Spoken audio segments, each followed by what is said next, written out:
Second time's a charm. Hopefully so. We are back. Hey, everybody. Thanks for tuning in to FSP. I don't know what's going on with the internet. It was rocking good after I had messed with it. And then all of a sudden, just nothing. It went completely out. Only here, right here on this PC, which I was sitting at for hours before we actually went live. So for some reason, right at the start of showtime, all of a sudden the internet starts going crazy only here, which is very strange to me. But anyway, hope you all having an absolute great fucking night. We have Hellblade 2 launch week upon us. Tonight is the night, and we are going to be kind of talking about how that's going to kick off the momentum here for Xbox going forward with Hellblade. We got the summer showcase coming up, then we have a huge second half of games, and that's really, for as far as first party platforms go, carrying the entire industry for the second half of the year will be Xbox. So we're going to have a lot of fun talking about that, and also some of the other shenanigans that have been going on. But we got a full panel tonight. I want to say hello to 3-Bit, who was just playing some Hellblade. What's up, bro? Hey, man.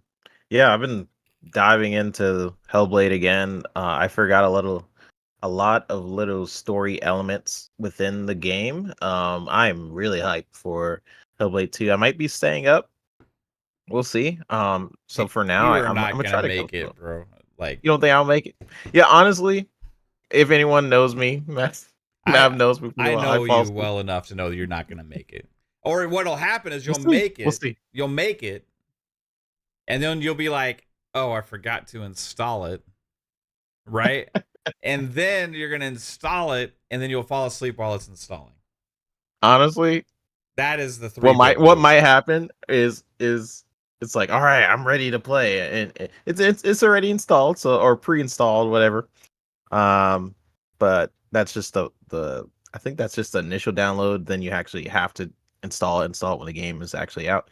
What's probably going to happen is I'm going to get really ambitious. I start the game up and I'm on the main menu, and then I fall asleep.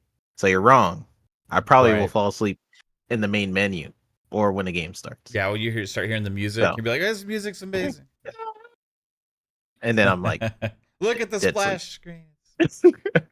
Yeah, No, probably but so. I'm really hyped for the game. We'll talk about like my hype for like Hellblade 2 going in when we start talking about the topics, because I want to dive into what I found out from playing the first game and stuff like that, and stuff I'm looking forward to for the second game. But guys, I've been looking forward to Hellblade 2 for so long. Um and this day is now upon us. So absolutely stoked. And we had a couple people in our chat. This I think FarQ said he just finished Hellblade 1. Yeah. Uh listen, yeah. It's such a good game.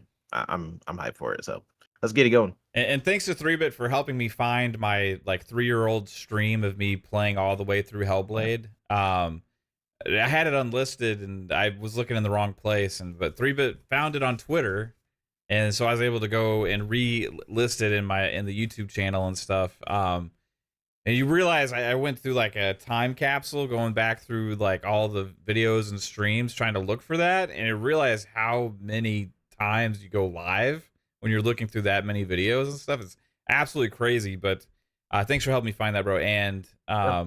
yeah, it's up there as well. But I played it it was about 3 years ago. Played it all the way through. I absolutely loved the first Hellblade, so I'm looking forward to it tonight. I ain't staying up to play it tonight, right? I will play it tomorrow at some point, and I'm really looking for. Yeah. Oh, come on. I want to enjoy it. I don't want to be like you, like, oh, this is amazing. Oh shit. All right, I'm time to sleep. Right. Are you gonna So stream it? I'm probably going to at some point. I Yeah, don't you know if should. I'm gonna do Good. like a full playthrough stream, or maybe I don't I mean, know. you didn't think you would do that with the first It one. It just wasn't the happened. plan. It just happened. I couldn't stop playing it, and I was streaming, so it just kept going. Right. Yeah. Um. And this one's short too, so Yeah. I mean, maybe. I don't know. I'm kind of pressuring you, but I feel like you should. I I might enjoy it. Like, I don't know which way I would enjoy it more, if I stream it or if I don't, because the puzzles, maybe the chat can help, because that's always the part that I get like frustrated with Yeah. in these games. But yeah, I'm super looking forward to it. Maybe I'll stream. Everybody in chat, peer pressure math. Yeah. Like, play Hellblade on stream. It's like in a game like that, though, it's kind of like weird to stream like the day it comes out is. and all the way through because it's just so full of spoilers. And it's like everybody else is either playing the game or they don't want to be spoiled by it. So it's kind of weird to play like a story-based game all the way through that. Maybe some people don't care and they'd want to watch, but maybe we can put up a new poll in the chat to say, should we stream Hellblade or just play it off stream? That's true. Yeah, we got a lot of people who are probably going to end up playing it that day. Well, we'll see. How are you doing, Fuzz? What's up, man?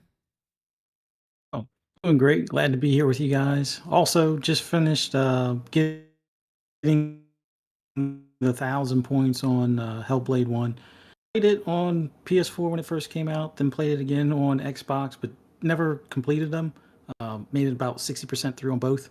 And then went to play it on PC, and unfortunately, it doesn't carry over the progress from the Xbox console, but all in all, it was great to play through it again. And then it was just a matter of using like the chapter select to get the missed lore stones. Like I missed 2 of them. I must have like told myself, oh yeah, the first 2 signs I see at this one building, I'll come back to those, and must not have come back to them, and that's how I wound up missing them before finishing it. But yeah, excited for Hellblade 2 coming out. I'm gonna go to bed slightly after this podcast, and then set my alarms extra early because I think it's 4 a.m. when it starts up or when it should be available. Already got it preloaded and everything, so ready to play as soon as it launches, and just go dive head in, play it through as far as I can and make it, and finish it possibly tomorrow, but we'll see. But yeah. And this is, I guess, the beginning of the flood and the beginning of the second half that we're going to have coming up here soon too. But just great to be here. Pumped for this game. Pumped for a lot of this stuff down the pipeline for Xbox. But we're going to have a good show today. Yeah, man. Appreciate it. And you're just like at the end of the last show, like you're starting to lag and bot a little bit. It's not too bad. Well, I say that, but it's getting worse as I'm speaking. So, I don't know what's going on with the freaking internet lately for us. Like we can go like a year without any problems, and then all of a sudden, multiple Hellblade's coming out. Of us are having issues with internet now. But Psycho is super tired, but decided to go ahead and hang out with us tonight. How are you, bro? Is Psycho even here, or is his internet dead too? He was here like 5 seconds ago. Where did Psycho go now? What is happening? Is Psycho's internet gone? They got so Psycho. No! It's like somebody's trying to snipe each one of us. You're the only one. I think 3-bit. You're the only one that's safe because you have a new house. Yeah. Well, take me. Take Psycho. You have like a new IP address. There's a silent stalker out there trying to snipe us. There you are. What's up, man? There you go. He's back. Hi. Hello. I was trying to say hello. Can you hello. Hear Hi. Hi. Hi. Hey. Hi. What was it? Internet or was it technical difficulties on your end? What we're using to stream the show, y'all were frozen. I was like, is it me? Is it Mav? Really? I'm not hearing no one. Yeah. So I'm like, but it has happened in the past. It's more my PC when this normally happens. So it's it's my beautiful 12-year-old computer that I built, and it's saying I'm dying. Go buy the new Surface Pro and get that beautiful technology. Yeah, I saw a lot about that today. They're talking about like the Surface division's making some big strides there. Mm-hmm. So people were thinking they're going to go away from Surface, and it's under the same division as Xbox now, and now they're like pushing even further, going harder on some of that stuff. So maybe that'll be your new thing, Psycho. Save up and get a Surface tablet. And he's gone again. Yep. What the hell is happening? Is this Discord? Do you think it's Psycho with Discord? Maybe. I don't know. Should we use Zoom? Well, we'll see if we keep having issues, I guess. Yeah. I mean, it's like my internet, then Fuzzy starts botting and lagging, and then like Psycho's like They haven't got me disappearing. yet. He froze again. But his internet's working because he's just typing in the chat, unless he's doing that on his phone or something. I don't know. It's weird. It's frustrating, Shout out guys. to When Danny Passion. yeah, shout out to Danny Passion. 1 month of Game Pass, just, none put a- stackable. Probably. Oh my god. Hey, Psycho. Hey, Hi. Welcome back. Hey, buddy. How you doing? It is so frustrating when guys. you try to do a live show and like this shit happens. Like you guys Oh, have no bro. idea. It's ridiculous. And this sucks because I'm sitting there and I'm like, God damn it. I mean, I know I need to eventually build a new computer, but but No. nothing. Oh, no. Okay. The But suspense. it's coming because Okay. Oh, Okay. oh my god, it did it again. Did Zoom work better for you, Psycho? I don't know. It's again with me. It's been my PC. It's not nothing on your end. That's fine. So we'll just move past it. That's fine. yeah, if it dies again, I'm sorry, folks. I'll probably catch y'all next week when I come back from vacation.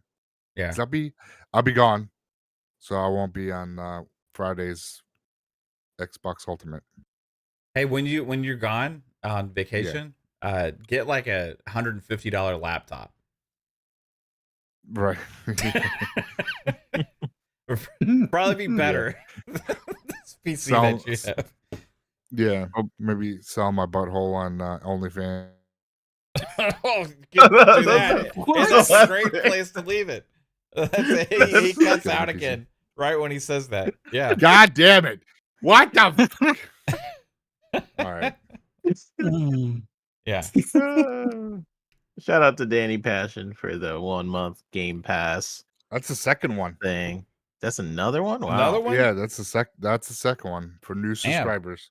Thanks, you Danny. rock, bro. Appreciate you, Danny. And also, we don't discriminate here against the single passengers to the hype train. UK lad, aka now just lad, actually. Welcome to the speculators, buying himself a single ticket. We're starting off here, as Pong would usually say, at an easy Mach 2.0, and we're gonna have some fun here on this show. I appreciate you, lad, and welcome to the channel membership. And 71% say that we should stream. Oh, really? Yeah, Hellblade 2. I wonder who that 29% were. Who are you guys? Some bitter people. I'm just kidding. Who are you out there? 29%. Hey, they don't want spoilers. You know, I get it. I'm not gonna watch any Hellblade streams tomorrow. That's for damn sure. I mean, You'll be in one. I'll be playing the game, and if anybody wants to, like, you know, be spoiled, they can watch and have fun with me. I do get a little frustrated at puzzles sometimes, so just fair warning. There might be some cursing and maybe remotes flying around and stuff like that at certain parts. Adult tantrums. Oh, the 29% they revealed themselves. Oh, it went to 30. You guys watching y'all. Yeah. Magnum said, I said no because of spoileds. And then Brett Bingham said, I'm part of the 29%, not 30. I plan to play after work. So right on. Yeah, nice. Fine. Yeah, you guys gloss. No hard feelings here. Okay, I don't take it personally. 30%. So yeah, I'll probably end up streaming it. But the next question, this is a tough one. Do I stream it from the PC or from the Xbox? How good is your PC again? I have a 7900 XT. AMD 7900 XT. I think I have a 57. I say start it up at least on the Series X, because from what I'm hearing, this thing is going to push that Series X. Okay. Gonna start hearing the fans. Well, make sure you clean your Xbox so it doesn't. Well, the thing is that, like, if I stream from the PC, like, it could end up, if there's any day one issues, if it crashes my graphics card, it'll crash the stream. Yeah. right? Because Through I don't have like a Xbox. dual PC setup for streaming, so sometimes it happens, But Well, I guess chat it says depends if you want to PC. play 60 frames or 30. Yeah, I have a 13900K, or is it 13700K? I can't remember what I have. I thought I had a 13700K CPU, and then I have the 5900, or not the 5900. I have the 7900 XT, not the XTX like Pong has. So it's about as good as you're It's going a to get right stout now for setup. AMD. You do another poll for that, PC or Xbox. It'll be poll stream. Yeah. Well, I you know mean- what happens if I stream from PC? Mavs PCMR now. He doesn't play Xbox anymore. He just I just only say plays PC on or PC. Xbox. Oh, who cares about any of his Xbox opinions when he doesn't even have an Xbox or play But if you on play with an Xbox? Xbox controller, then they'll never know. That's- Just saying. Well, when it's running at 60 fucking frames, they'll know. Oh yeah. Xbox. I'm gonna stream. I have the day 2 patch. Yeah, Just don't get the day Yeah. 2 patch. Future You know patch. what? Just for the safety of the stream, I think I'm gonna stream it from the Xbox. I think it's better set Danny up for Passion streaming. with the 3rd monthly code. Thank you. Wow. Dang, dude. Dude, that's 3 Awesome. people that if you get those codes, let us know who got it. That's 3 people that are going to get to play Hellblade 2 that didn't get to before. I would have Because- took those codes if it worked for me. I would have been like, shoot. Well, he said non-stackable, Well, right? So Yeah, that's why I Yeah. didn't take it. So it's like for new subscribers only, I think, probably one of those codes. Correct. And that brings more people to the Game Pass family. Yeah. I think Shout I out think to you. Danny robbed a game truck that had codes in it. Is that where you tell us the truth, Danny? Yeah. No, Hey, where are you getting all these codes, man? we appreciate it, man. Thanks for all the support, and thanks to anybody who got one of those codes. Let us know. 70% said yes on the stream. So we got some votes for PC, but I think I will do Xbox, and then Just in maybe case. try it on PC after, just to kind of see the difference. Right? I think that'll be fun. But yeah, like Hellblade 2, it's this is like a start of a momentum time, I think, because Xbox been quiet the first quarter of the year. There was a lot of negativity going around about speculation of multi-platform stuff and games going other places. Then they had the layoffs, and we had a bad week with that. You've had now more positive news. There's a studio that didn't exist previously that we didn't know existed. Now we know exists as well with Activision, that's made up of Western RPG talent there in Poland, a lot of former CD Projekt Red devs, Elsewhere Entertainment, and now we're also looking at potentially having an insane showcase coming up here in the summer, in less than a month. Like we have 2 weeks, about 3 weeks, until showcase time now. Because there's 31 days in May. That's 11 days left. It's on the 10th, so that's 21 days, 3 weeks. We're 3 weeks away from Xbox Showcase. And I think that overall, they're probably going to lay out the gauntlet at that show. And then with this entire second half coming up of games, you have games like Flight Sim, you have games like Avowed, you have Indiana Jones, you have Towerborn, you have Aura, and I know I'm even missing some. Age of Mythology. All of these different games, all launching this year on Xbox. And this doesn't even count all this third-party stuff like we're going to get in Game Pass, like Replaced, Silk Song, stuff like that. It's an insane second half lineup, and it all starts tonight with Hellblade 2 for this year for Xbox. So we had, there's a time where people started to get frustrated and get antsy, and they get in their feelings and insecure and stuff. But now we have the games to talk about, games to play, and stuff. So it's going to be a lot of fun. But let's talk about Hellblade in general. Like, do we think this is going to be? Last year, Redfall was supposed to be the game that was set off the momentum, right? It didn't land like everybody wanted. Right. early hearing that Hellblade 2 is actually going to be a game that sets that momentum for Xbox. So you played Hellblade 1 3-bit. You're doing your other playthrough now. Is this game going to kind of set that standard now? And there's also rumors that Xbox is so good with what's going on in Ninja Theory, they've already greenlit their next game. Yeah. Man, like where I'm excited for Hellblade 2 is and in several ways. So I've been replaying the first one. I was talking to these guys behind the scenes of like different story elements that I forgot while playing the first Hellblade. Um like when you're going through hell and you're for example, when you first fight hell, your blade breaks and then you have to get a new blade, and it's basically a special sword, and you go through the trials of Odin, and this sword is apparently the sword that can battle other gods. And there's different story elements that I forgot with her lover Dillian, where her father possibly abused her, and she wanted to go away with him. She learned how to fight from him. It was like this sort of deep connection she had with him, which I completely forgot about.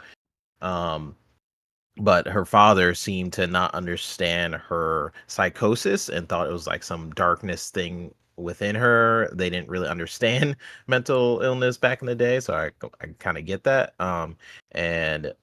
So she ran away with him. We know how that happened. Somehow he died in this sort of village, and she has been trying to bring him back. That was pretty much the first Hellblade game, where she had to take his head essentially, and she's trying to present it to Hell to try and either exchange her soul or to somehow get him back. So she's going through all these different trials. It's very inspired by different mythologies. It talks about Odin. It talks about all this stuff I forgot about. Like I all I remembered was like, oh yeah, you fight and Dylan's head's on your thing, and then you come to an acceptance or something at the end. That's all I remembered before I drop back in. So with Hellblade 2, just from the trailer and certain things I'm seeing, it seems to be a bigger game, but in still treating it like Hellblade. So what I mean by that is like it's not trying to be something it's not. It's not trying to implement like RPG elements or anything like that, or it's not gonna, I don't know, you're not gonna start building like swords and things like that. It's very story based. So if you don't like that, then if you didn't like that in the first game, you're probably not gonna like it in the second game. But where they seem to be increasing the scope is there's actually other characters. Like I don't know if you guys played the first Hellblade, but it doesn't have other characters around you. The only other characters really, you sometimes will get visions of your other personalities. Like there's this one guy who talks to you about like how to embrace your hatred and things like that. So you see him, but you really don't see other people behind you besides people you have to kill, essentially. So in this one, the scope is a little bit bigger. There's other people she interacts with seemingly in the trailer. Not really spoilers, but it's just it's cool to see that progression. I am stoked that we heard from Jez and a couple other people that they already been greenlit for Hellblade, or it could be a Hellblade 3 or some other side project. I'm sure it's a side project. They literally just finished Hellblade 2. I mean, they could do a Hellblade 3. I'd be stoked for that. If they did Hellblade 3, would it like be not as long of a turnaround because they've been working so much on the tech and stuff of getting it to this point now? I think like they would be, because they had to build a new studio, they did all this new motion capture stuff, all this new technology, all these things, and maybe they'd be in like a better place to have like a quicker turnaround potentially, right? With new games. I think that, but some developers they be I don't know. They be doing stuff. I'm like, Right. oh yeah, you finally have the resource. Like Spider-Man 2, for example, is one thing I thought of. Like you have all of these resources. You have the base of the game already in there. So yeah, it should be it should be cheaper, You would and think. then it end up Right. being way more. You would think. Yeah. So maybe I do know they like to use their tech, like that they seem to learn from each one of their games. Like they get some tech from I believe their first game that I could think of was like Heavenly Sword. They learned some cool things about hair Mhm. in that game, and then they moved on to DMC. And then after DMC, they got really good with combat, and that's when they experimented with other stuff. So each game, it seems like they're picking something up, they're learning something. Their team is bigger now. They have a bigger mocap studio. I was looking at their behind the scenes, and it's pretty cool that the tech that they have. They have like a special thing just for Senua, like her face mocap, and then they have Mhm. they can have like 20 people on a stage, and all of it is just kind of seamless. So awesome mocap technology. I don't know if it's gonna be Hellblade 3. Um, it really depends on how they do this one. Like I didn't even know they would go in like a second game, just how this one ended, the first one. I didn't see them expanding that story. That it does have like cool snippets like here and there, like her village, her Yeah. father, her mother, who I think also had psychosis, which I again, just little different stuff you wouldn't pick up on unless that that I forgot about. Her mother had psychosis. She was trying to teach her how to see and that's how she can like see the different Right. patterns in the world because her mom taught her. Um, but yeah, I mean, I guess we'll see um how they do the second one because I didn't even see them going that route. It's a very small game. It's kind of like the smaller story. So if they expanded upon it on the second one, where it's just this epic sort of thing, and I could see the story branching off, then I guess, but maybe that smaller project that they had, Mara, maybe they discovered something there where they got an idea for another game. Yeah. I could see that happening. So Yeah, like the Project Mara thing is something that like when we were talking about like all the studios and stuff, if there's like concern or worry for any of the other studios, we're like, well, Hellblade launches soon, so if there's anybody at the time to be worried about, it would have been them. But then now like this comes out that like their next project's already greenlit, and at the time we were talking about it like, well, they already have had multiple projects in the works anyway. Like we saw stuff from Project Mara like a couple years ago with the technology that they were building, and so yeah, another thing I think makes Ninja Theory like valuable and safe is just their technical prowess, right? With the technology and the engine, and it's like a showpiece studio, and they were even the previews for Hellblade 2. You were having games media talk about like genre defining or like graphics defining, generation defining. Finally, the first generation next gen game, like Unreal has never seen a game like this before in the Unreal Engine, and first showpiece for Unreal Engine 5. All these other kind of things that they're talking about with the previews, and that isn't, the reviews haven't even hit yet. So yeah, we're gonna see those reviews tonight. Actually, I think the embargo's up like an hour or two or so before the actual game drops. So I yeah. think we're gonna I see a talked flood of about reviews, a lot, because it seemed like they sent everybody and their mother a code for this game. So yeah, for sure. The first one, we talked about this before. It got a 81 meta score. yeah, this I will be feel like higher than this that. one will be higher. At least I'm trying to take into account the Xbox tax, um, and You how think much this that's going to one affect the score. bypasses that? It might, it I might. think it does. We'll So see. maybe 80, 87, 88. That's your prediction? Yeah, I I don't don't know. remember what I said before, but that's my new one. I don't think they can use like the length as a like detriment to the score because it's a $50 game as well. So Mm. they may still try to because of like lump in with Xbox. Xbox delivers a small experience or something instead of like Ninja Theory and what they're asking for it. Like, I always think you should judge games for what they are, right? And this is supposed to be a little bit longer than the first game, but it's supposed to be way more advanced. Also with a lot of things. So we'll see. My predict you're going 87. I'll go. I think I said this before, like 92.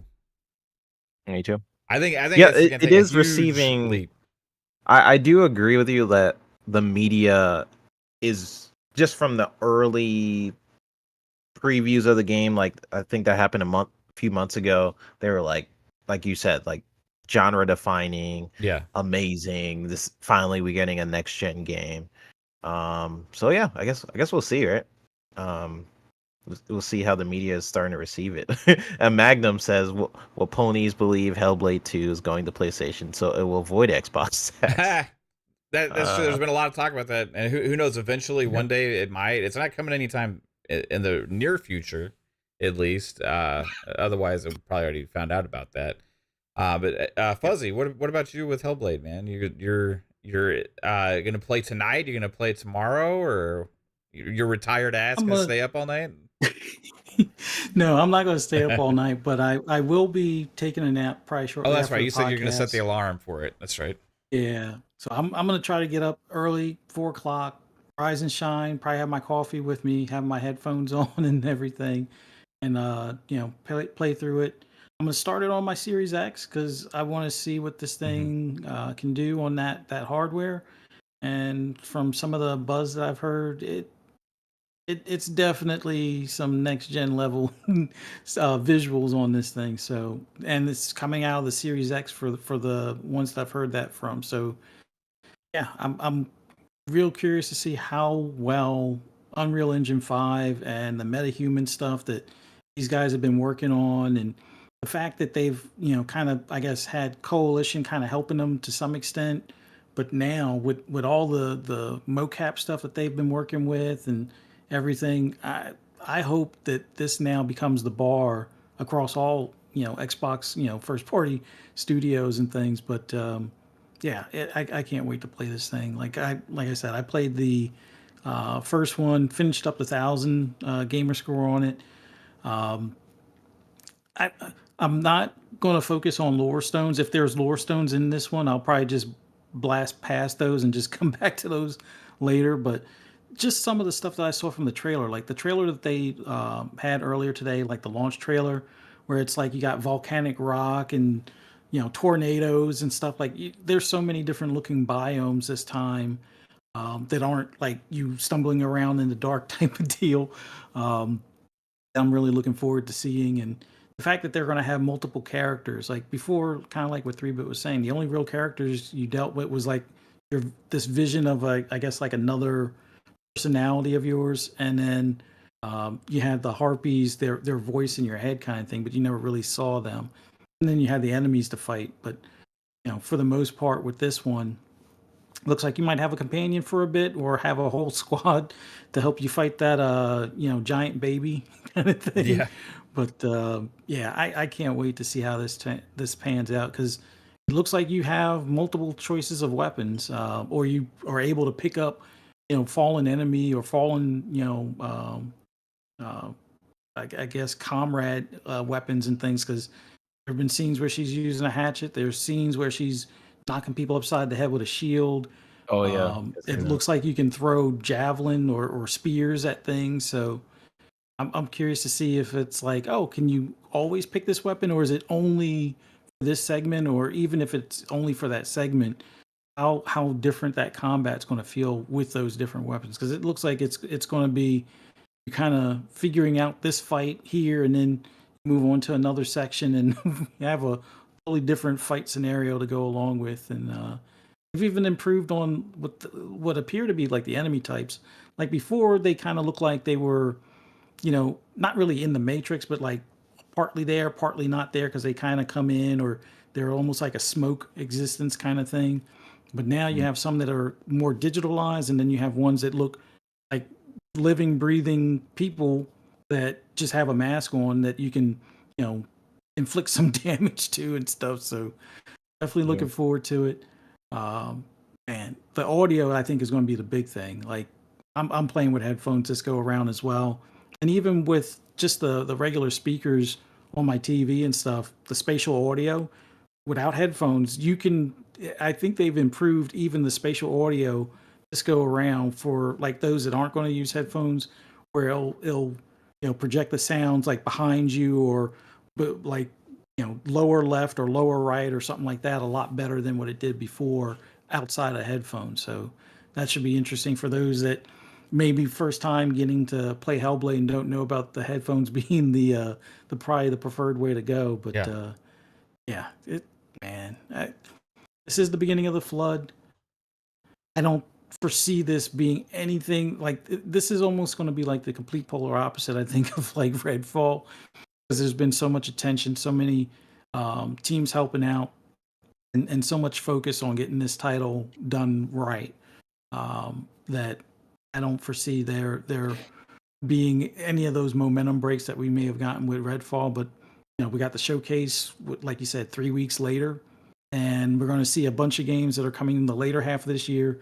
I get those release dates, plus some surprises. They'll probably lead us into 2025 up until the next showcase in 2025. So it's going to be a pretty nice roller coaster ride as far as up the incline, and I don't foresee the drop off like we may have had in 2022 kind of thing. But man, I can't wait. Like I'm making sure I get enough rest before I play it. But yeah, even if I don't, I'm going to be hyped up on my coffee and have my headphones with these scary voices. Well, not scary voices, but the voices, I mean, they can be keeping me alert and stuff. Pretty creepy. And I don't want to say like Hellblade is the one game I could think is the only game I could really think of where it tackles a subject like this, and manages to do it, like intertwine it so well within the story and the gameplay. Like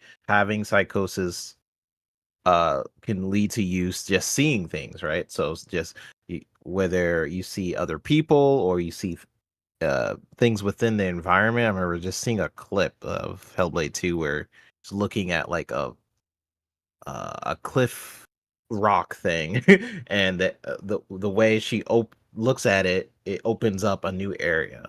So just seeing patterns in the world, and making that like a part of her character, like seeing the patterns and just using that as a feature in the game, using psychosis as an actual feature, not just being like, oh yeah, she has a psychosis and never bringing it up. I feel like what Hellblade does really well is like it embraces that to like tenfold within the story, which I absolutely love. But yes, Fuzzy, that's a good point about like the audio. Yeah. Well, what I was gonna go, I was joking around with the site because he keeps freezing, so I was telling him, let me know when you're not frozen, so I can like ask you what you think. But like I think this game is going to set the industry standard for two categories, right? Especially, and that is graphics and fidelity, and then the other one would be audio design. Oh, right? Yeah. So like and if you say, oh, Rav, you're crazy, how could you think it's going to set an industry standard? Guess who else thinks so? Insomniac. It was in their leaks that they like how much it was going to cost them to try and reach the fidelity of a game like Hellblade 2, right? Do you think that that goes into some favor with Hellblade 2 with people's reactions, Psycho, about everybody's been craving that true next generational experience, right? And this is potentially going to be that, and pushing current gen hardware now to levels we haven't seen before. So I think that does it some favors within games media and also people's perception of the game. What do you think, bro? Yeah, I definitely do think that there will be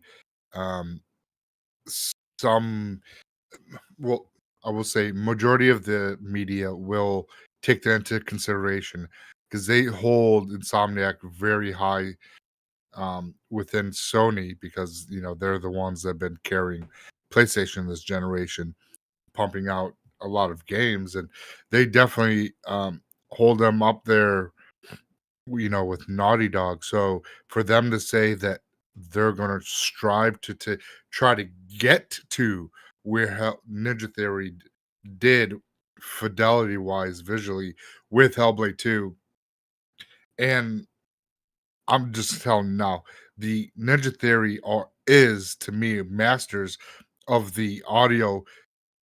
They like just listening to the trailers with headphones on Yeah. is insane. And that's not even the game yet. I could just only imagine they've done so much. They improved the audio so much. Like you were mentioning, I do feel that they will change how people perceive using audio in their video game, because to me it's almost like another character on the audio alone Yeah. with the voices and just how it's actually like getting at your psyche because of how how they got to recreate like psychosis and people with schizophrenia. It's just mind-blowing of what they were able to do audio wise, let alone what they were able to do visually. So this will be the first game, next generational game, what everyone has been clamoring for. And if it is and it holds up to be what that is, and they put aside the bias that they have towards Xbox and rate the game for what it is, I truly believe that this game will get a fair score. I think, me personally, I think we'll see it in the about low 90s, like 92, 93.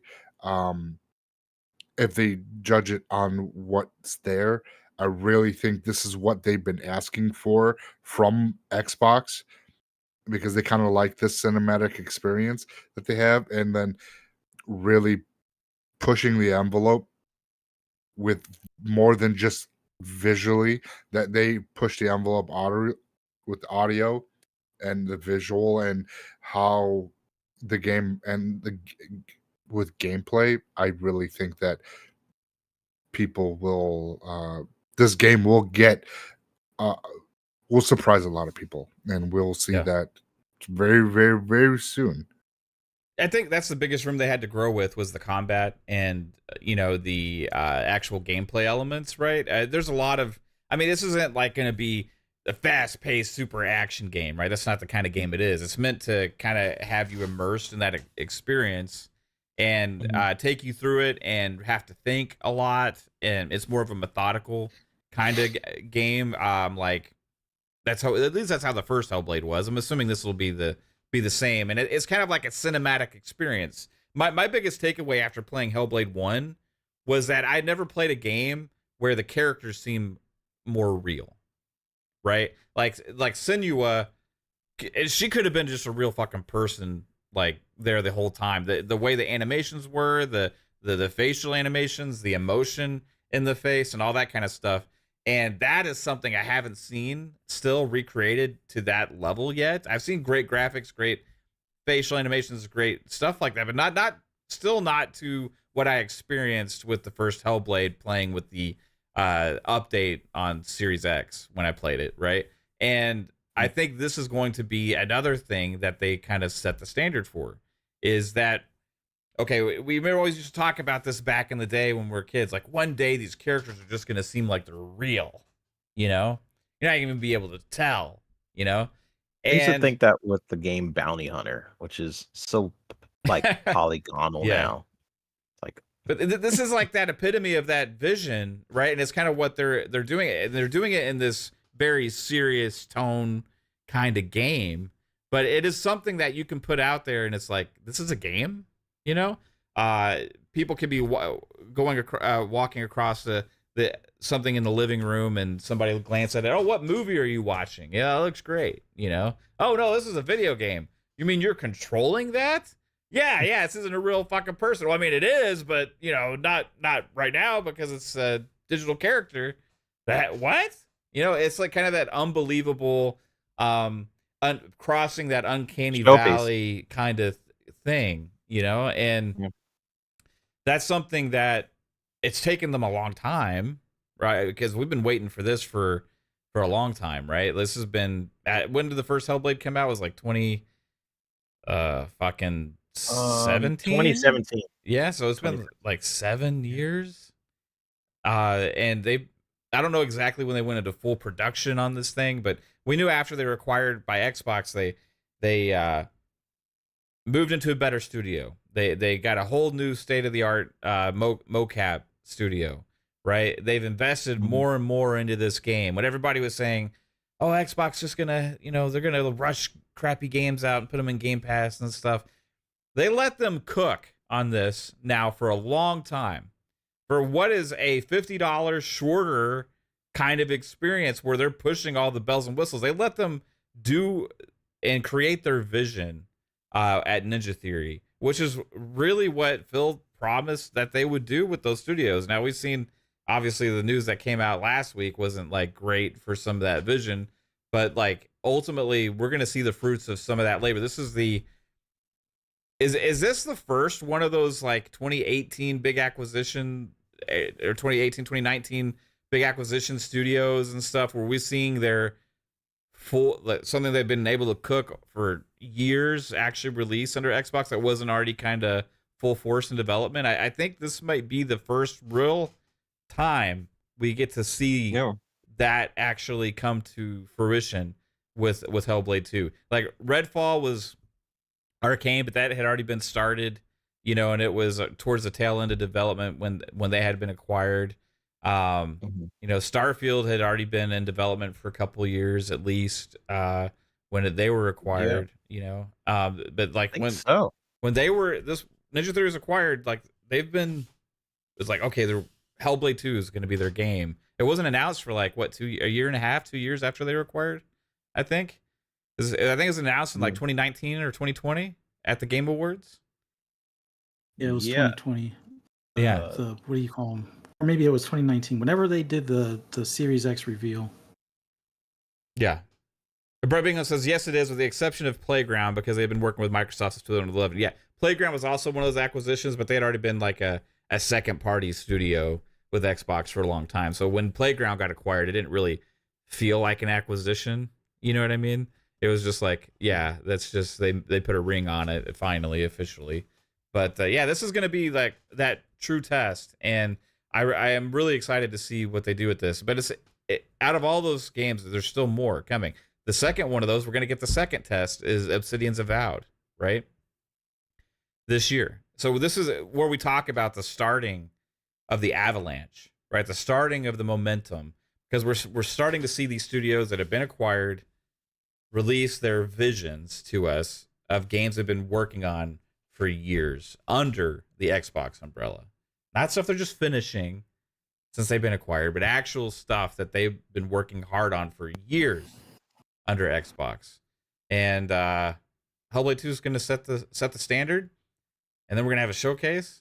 But yeah, this is going to, I think, start to change a little bit of the narrative out there, right? At least it seems that way from early conversation. We'll see more tonight. Maybe it comes out and it's like everybody gives it a 7. Trash. Yeah, and then we live this whole nightmare of the Starfield launch again, and everybody's like, "Oh, it's a trash game." It's like, "Oh, come on," Just from like me watching the behind the scenes, if you like look at the recent interview that the guy did, he basically went around and talked to Melina and some of the other team members. Yeah. They thought of the detail like down to like, if they know the camera is behind the person, so there's certain things, certain actions they want to accentuate, like in combat, knowing that the camera is behind. It's just like the amount of detail they've thought about with the combat now, the story, the graphics, the world building, the audio is just insane. I can't see it being, if it's the first game just with better graphics and stuff like that, to me it would have already been high. But the fact that they improved the audio even more, the audio is a big part of the game, by the way. It's not just like oh yeah, the audio is a big part of what Hellblade is.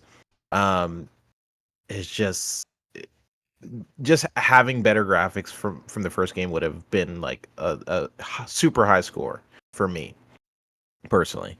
And the fact that they are like upping that times 10 in almost every department, I don't see how this could be a bad thing. Now you're talking like the Avalanche thing sort of happening. This is, I guess, the start of that. I would even say Starfield was technically the start, but then they had some things we had a happen after 6-month. Starfield. I think last year technically should have been the start, right? Because we had Redfall, and then you had Starfield, you had Forza Motorsport, right? You had Age of Empires 4 drop on console as well, and then you go into this year. It felt different though, because this year is like they didn't have something for the first 5 months, right, of the year, really. So it felt dry for a lot of people. I had plenty of fucking stuff to play. I wasn't worried about not having anything to play, but I saw a lot of people talk about this, about like, Xbox, another dry spell and stuff. But like really, once Hellblade 2 drops, there's probably like 8 releases from first party till the end of the year. And that's more than one a month, right? Now, not all of them are like, you have like R is only on PC. 230, right? goodness. But 230 people watch. But that's insane, like to have that amount of content dropping in such a short time span. And you look at what's going on with, the other platforms and stuff out there, there's not that same level of content. And this is what the vision was, right? This is what we were expecting to see once they made all these acquisitions and all these things. And they're still playing a little bit of catch up here. But then it's going to roll into 2025 and 2026, where you have all of these studios making all these games. They acquired ABK, so add that to the mix now. There's more studios even at ABK than we realized to begin with, right? And they're all doing these different things and stuff. So, like, the Avalanche is here officially now. I think the trickle had started before with some bigger games last year. Yeah. But now it's like the vision is meeting us. Like it technically started with Starfield, but then like they had a little, like it went up and then they went down with Redfall, and now it's back up again. With it's there's so many games coming out from the Xbox side of things. So also shout out to the 235 people in here now. That's people are excited. I don't know if that's a record. Is that a record? Not for, I don't know. Not for FSP. Not for FSP. Yeah. But okay. Well, shout out to you guys. But we appreciate each and every one of you, though. Thank you for being here. Yeah. But there's just so many games coming out from the Xbox side of things where PlayStation is like a mystery. But their roadmap of games coming out this year, just from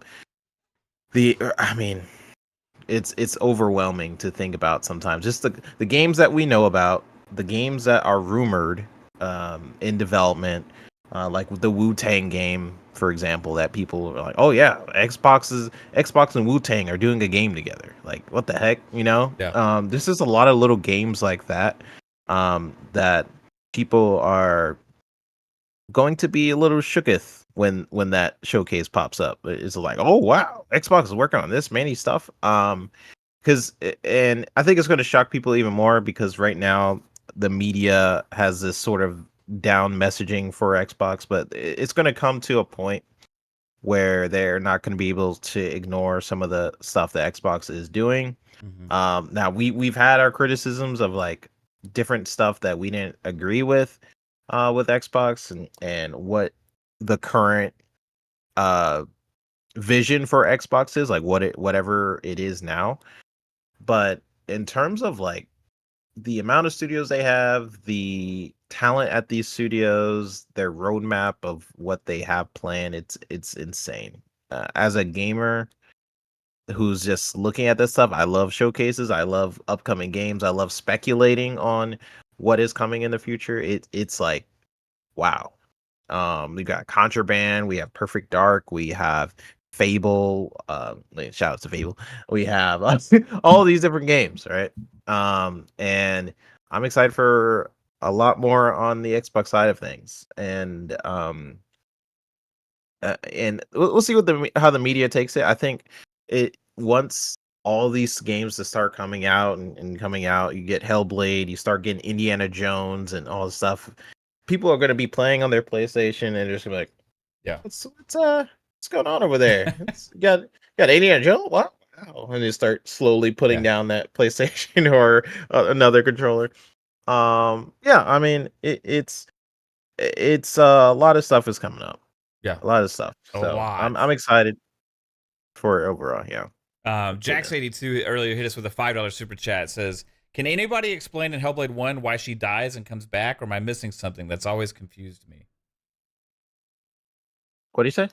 He said, can anyone explain in Hellblade 1 why she dies and comes back, or am I missing something? That's always confused me. Technically, from what I got out of it, she never really died. She went to hell, but because of her darkness within her, she was able to transcend to another place. So she was technically dead the whole time, but not really. So makes a lot of sense. That's what I got out of it. Thanks for clearing that up, 3-bit. Yeah. She was never really dead. It's just interdimensional shit.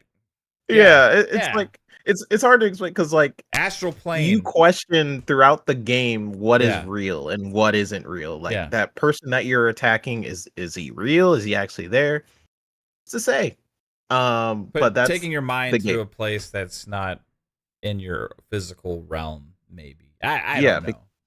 Yeah, because she's trying to bring back her lover. So I don't know where they are at. It was all a dream, maybe. Who knows, right? The thing is, we're all gonna get to play this game and kind of unravel more of this whole story of Senua, and that's really intriguing for me too, because it's an amazing character, right? And we're gonna get to, and that's more than anything, actually. I appreciate the showpiece-ness of it and all that kind of stuff, but it was just a damn good game and experience, and I really want to go through the next iteration. So yeah, I don't know, man. I can't answer that. 3-bit tried to, but it failed miserably. But no, I think I think you're right though. I think you're right. It's something to do like that. Yeah.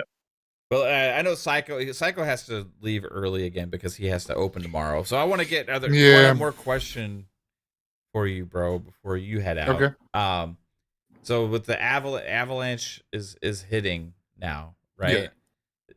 Is this going to be the start to where you see that Xbox has finally paid their taxes and there's no more tax going to be in the games media for a while after this avalanche starts? Is it going to be too much in people's faces for them to ignore and discount?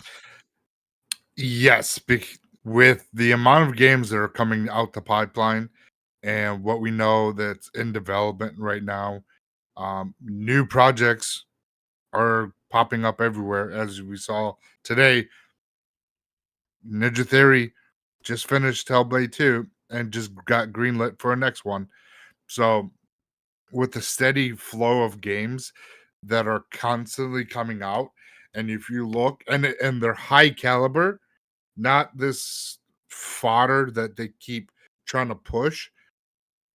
When they put out good games like Hellblade, Fable, Gears, the next Call of Duty, when those games are hitting those marks, they can't deny Xbox is a serious contender, to the point where PlayStation can only do, 2 games maybe a year from first party and heavily focus on third party and work on some gas games. But, another one got fucking canceled. But the where Xbox is going, they can't just be like PlayStation as they used to be. They can't do that anymore because you can't sit there and shit on Xbox. Oh, Xbox got too many great games. Shit on that idea, guys. What are we here for? Video games? No, we're here for that cinematic experience where we, play 2 games a year that really hit that mark that we're hoping for. And I don't think that's the case at all anymore. I think Xbox is definitely going to be coming out swinging and Hellblade 2 is going to be the first game that's going to do that, and they can't sit by idly and just shit on Xbox anymore because they're going to look like fools because people are waking up more every day looking at the value of what Xbox is bringing, the games that they're experiencing, and now with Call of Duty being in Game Pass, you can't say it's just Game Pass fodder. You can't. Hellblade and Call of Duty are the two games that are gonna kill that narrative. Indiana Jones too. There's a lot of Indiana Jones. casual There's a hype lot for that game as well, right? There's a lot of stuff that's a lot of these narratives are gonna get killed, and they're gonna be running out of ideas to make Xbox look weak to the point where they're just gonna give up and just be positive, bringing out and they'll do it across the board like they've done in the past. They might have a little tit for tat here and there, but I think this whole dogpiling on Xbox, that narrative is going to die, and I think it's going to start tomorrow with the Hellblade. I mean, yeah, we know the media sentiment about Xbox, like how it's gotten to this point where a lot of the media kind of very harshly criticizes Xbox for stuff that PlayStation will do. I'm curious when that starts to shift, whether that's Hellblade or when you start getting an army of Call of Duty games into Game Pass, or you start getting Indiana Jones, start getting Fable, Perfect Dark. I think once you start getting an army of just titles, and it's just a ripple effect of a game after a game after a game. Because I think the major problem with a lot of people towards the Xbox brand is it gets to the point where they can kind of ignore it right now. They're like, oh, they got Starfield. That was pretty good. You know, it was constantly in articles to the point where you're like, oh, why everyone start? Actually, I want to bring this up because there was a bunch of articles in the media that was basically saying why everyone forgot about Starfield while you're writing an article about Starfield. Yeah. And it's kind of happening with Hellblade right now. I keep seeing like, oh, why is no one talking about Hellblade? Why? And I'm seeing that like with so many people. And I'm like, at what point? I made a funny joke post about it. I'm just like, oh, if everyone is saying, oh, where is Hellblade? That's talking about it. That's talking about Hellblade. You know, if everyone's just like, oh, I didn't see anything about Hellblade, like you're kind of defeating the purpose by talking about Hellblade. I just wanted to point that out, by the way. But no, we're gonna constantly get articles like that. I feel like until you start to get this ripple effect of different games, until you can't really ignore it anymore. But until then, you're still gonna get that sentiment, like the have to mentality we talk about on shows like shoot, I have to play Hellblade instead of wanting to. Just like, oh, I have to play on an Xbox. Like, dang. Now Xbox is trying to make it like games more accessible on all the different platforms on PC and things like that. PlayStation is going that same route where they're trying to make it so you can play games on PC. So we'll see what ends up being their strategy there, but I still think exclusives are a part of their plan. You still need exclusives if you want to push Game Pass. Is something I talk about. If you want to push Game Pass, you're still going to need some exclusives. Now, I know you want to put stuff on other platforms and stuff like that. Cool. I'm sure you're still going to have a lot of those games like Call of Duty and other multi-platform games. You put it everywhere, get that money, cool. But there's still going to be those games occasionally where you're just like, oh, I want to play that. What system is that on? It's just on Game Pass. It's on Xbox. Like, oh shoot, you know, you still need some of those driver games. And it does start with Hellblade games like Hellblade and Call of Duty. Because Call of Duty it drives sales. Just like people will go to Call of Duty if they think if it's a home console. Like people will go to buy an Xbox 360 just for Call of Duty, and people this generation have bought it for PlayStation. So yeah, what's going on in chat? What is happening? Somebody asked why we had like musician microphones, and that's just for my diss track. So he asked me to diss Fuzzy. Oh yeah. Mavi Wine. Diss track. So Fuzzy or call him Mr. Belvedere, same different. He don't belong here. Fuzzy this, Fuzzy that. This bald motherfucker needs a hat. Let's go. Love you, Fuzz. Not like us. Yeah. Chicka. Waka waka waka. All right. All right, guys. I gotta run. Mav was slick with words, so Chris called that Fuzzy said he couldn't even grip. Fuzzy's moves were slow in his mind, a haze. Mav's rhyme cut deep, left Fuzzy in a daze. Oh! And Fuzzy's like on mute, not even fighting back.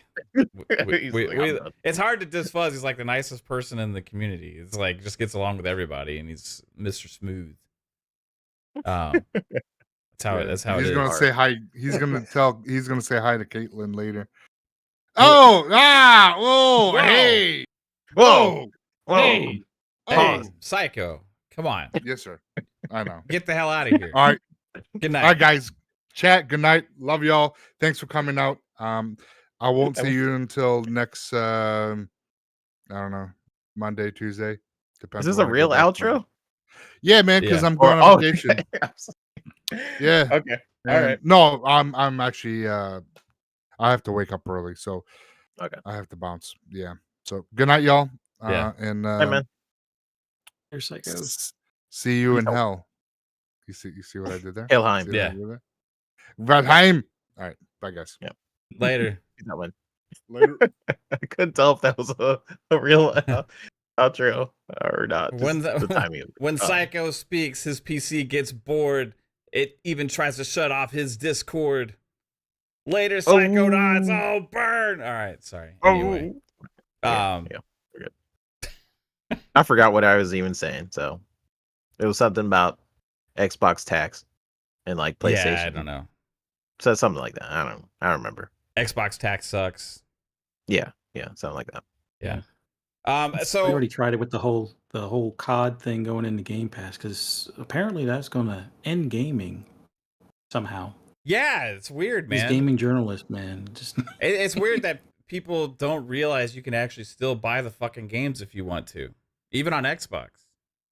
Yeah, they need those Q-tips, right? Yeah, they dude. Like I got a stash of. I'm gonna really start handing these motherfuckers out. Anytime like somebody says something like, "Oh, hey Mav, remember when you said this?" It's something that I didn't ever fucking say. Take a fucking Q-tip, all right? Or like, if Sarah Bond says, "Hey, we got all ABK games coming day and date to Game Pass," and everybody's like, "Really? I don't believe you." And then she says it again. And they're like, "I didn't hear you. I just heard this other stuff." And then Wall Street Journal's like, "I heard." Yeah, no shit. You heard it from Sarah. Confirmed. You heard it from Sarah. She said it publicly in a fucking interview and on a podcast live about the business of Xbox. Yeah, you heard? No shit. Everybody fucking heard. Just a lot of people chose not to listen. But now they listen like because somebody you on say Twitter so. saying source. Right. But is this the time, Fuzz, that there's so much momentum here, there's so many games coming that some of them are going to review well and stuff like that as well. Like I think Hellblade 2 is going to, that it really shuts a lot of those conversations down. It'll take some time. It'll eventually shut some of them down, but your places like IGN are always going to have like this grudge or gripe or whatever until I guess PlayStation checks that help them with the marketing and advertising dry up, which they probably won't dry up anytime soon. So IGN will always be that one where it's like, well, Hellblade did well on Game Pass and on Steam, is that enough for Xbox? That would be like their next headline 2 weeks from now, or that showcase. Everybody's excited about what they may see, but nobody knows when those games are coming. Like, wait, what? Didn't they show like release dates and whatnot? Yeah. So hey, you saw those early drafts? Yeah. Yeah, it's like IGN is going to be the ones that I think hold on the longest, other than, those podcasts that mainly focus on PlayStation but always talk about Xbox. Those will be the ones that also drag, Xbox's name through their mouths all the time about, this or that. But I think in the grand scheme of things, once Hellblade drops, once we see something like South of Midnight or Avowed or Indiana Jones, I think those, even though Xbox tax might prevent them from reaching beyond the 80s, but the fact that they'll have all these games, dropping, let's say in the 80s or high 80s or even low 90s, I think at some point people are going to look back and be like, oh, well, they won Publisher of the Year again or something along those lines. Oh, they have all these games that are constantly dropping every quarter. They have all the Call of Duties in there. And then it kind of squashes that whole thing about people having their digital libraries at a certain platform. If you get Game Pass and you were just a Call of Duty player, you bought all the Call of Duties, well, now they're in Game Pass. So if you come over, you still have all your progress, because if I'm not mistaken, Activision has it where you log into your account and your progress carries.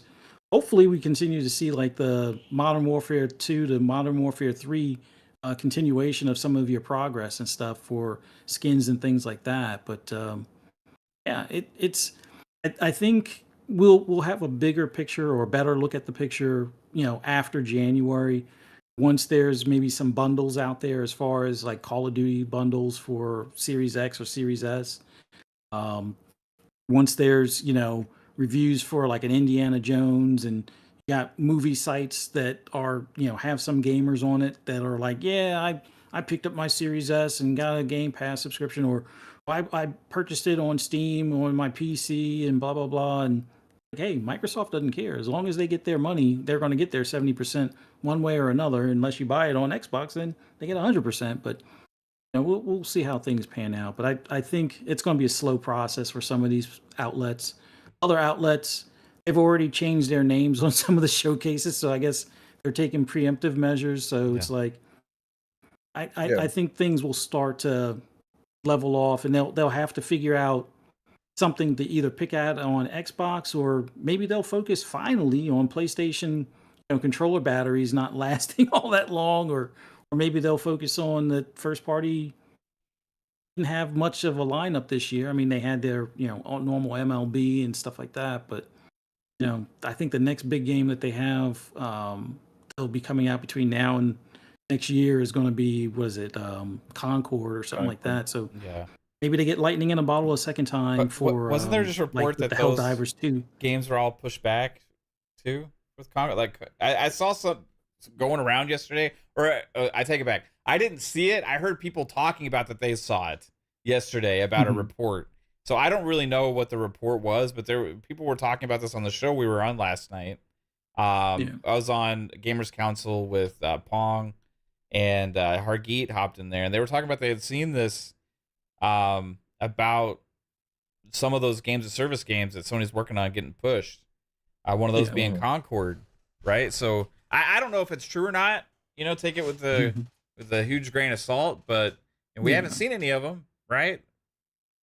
Well, the best bit of news on the PlayStation side I've heard is that there's supposed to be a showcase like the first week of June. Somebody that's a big shareholder that's in the gaming community, that's kind of an insider but doesn't really chime in that much, said that expect something first week of June. They have their business update, I think, is tomorrow or Wednesday or something like that. Yeah, it's in a couple days.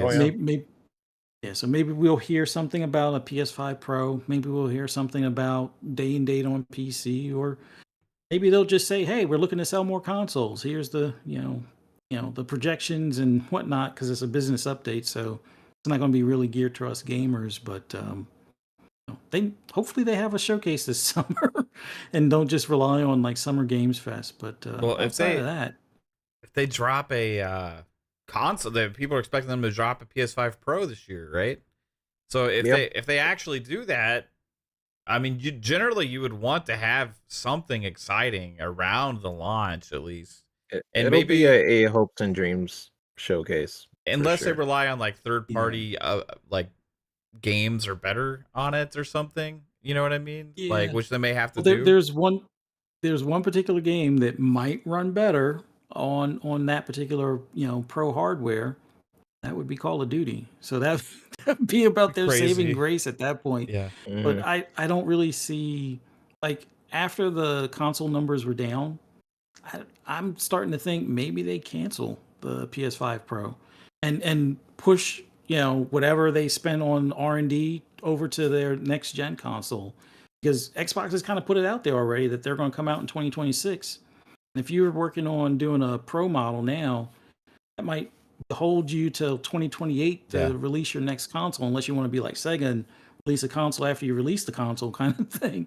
And I don't foresee Sony doing that. So I kind of wonder if they say, you know what, the only people that are going to buy it are people that already have a PS5, so we're not gaining any ground. We'll make some money on the hardware, but why not put all that focus on the next gen or something? You make a good point too. I think the hardware sales are declining faster than they would like this generation as well, because they're not just down for Xbox, they're down for PlayStation as well. And if they don't have any, like, they don't have any games to look forward to right now, like, what is there?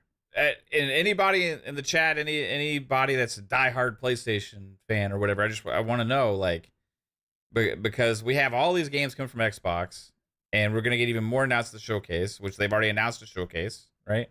Mm-hmm. And the only big exciting game really to look forward to for PlayStation is announced or leaked that it's supposed to be 2026, and that's Wolverine, right?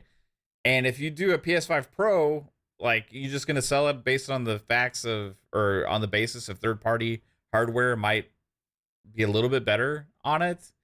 And I don't know if that's going to be enough. So to your point, maybe it'd be better if they kind of shelve that idea and just roll and do kind of what Xbox may be doing with the earlier next-gen launch to be prepared for when they actually have some fucking games. Because I don't know, Xbox is going to have a lot of stuff dropping in the next couple of years. And then when that 2026 potential launch happens for Xbox, if that's what they're doing, you're going to talk about an insane launch lineup for that next Xbox console.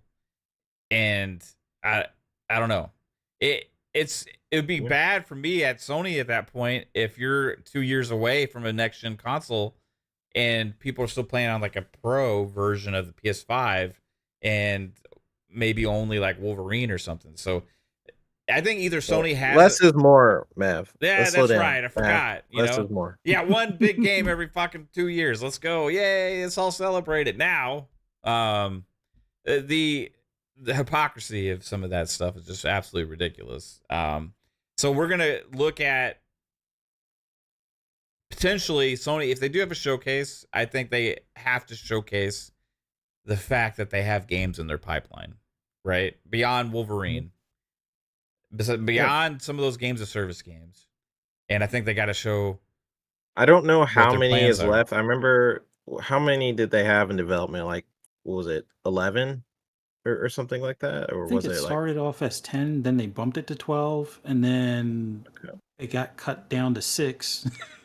And I don't even know where it's at now. Like, because I remember I started keeping Game is still good, and Concord's still good, and maybe Marathon down the road. Yeah, Stephen Avery says Death Stranding 2, that's supposed to be 2025, so that one will be a bigger title. I don't see any hype for the Silent Hill game. It looked like shit when they showed it, to be honest with you. The first trailer wasn't the best, but they could polish it up a little bit. That's a long way to go on that one. That looked like you see horror games at something like the Future Game Show from random new third-party developers look way better than what Silent Hill 2 was looking, or the new Silent Hill remake, or whatever it was. I can't remember. Excited. I was excited going into it, and then when I saw that trailer, I was like, y'all need some time in the oven. Yeah. Like, you don't show a game in that state for like a game announcement. Like, it It looks like it came out like 10 years ago. I would say if it was a remaster, it would be acceptable. Other than that, I don't know. Like, I think the other thing is, even That looked though like it's an just old early, port. Didn't even look like a remaster, bro. Like, I'm just being honest. Like, I'm yeah, I'm sure they're gonna. I don't know.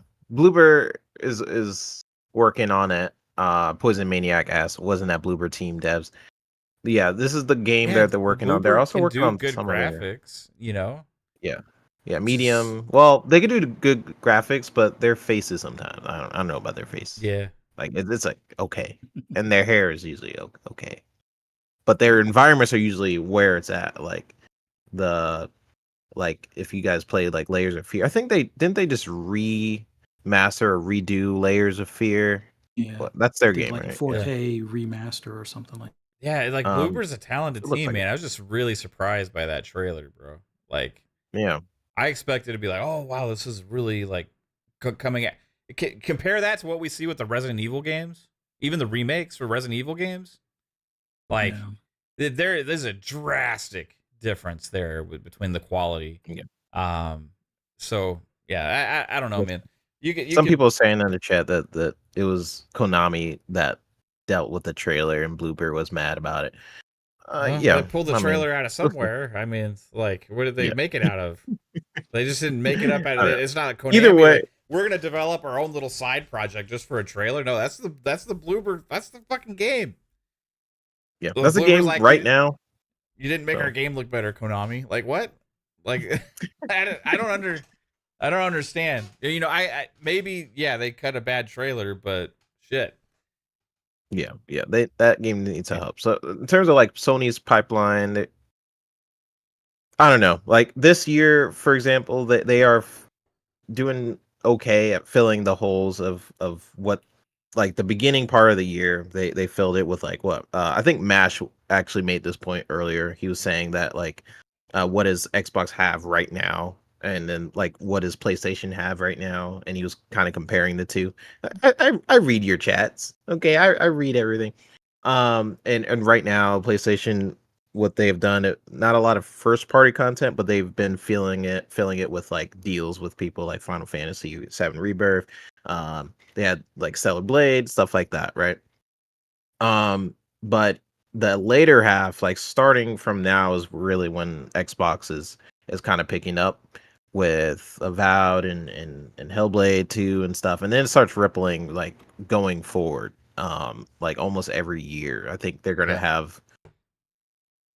I forgot what Matt Booty or someone said, like every quarter or something they're trying to have like a major title in there going forward. So that's something PlayStation is just going to have to compete with. I mean, Xbox did buy a very big company, something 70 billion something. So they're going to have to compete with that going forward. So Xbox, what do they yeah. have now comparatively what Xbox has now? Okay, so yeah, if you want What to is talk about PlayStation?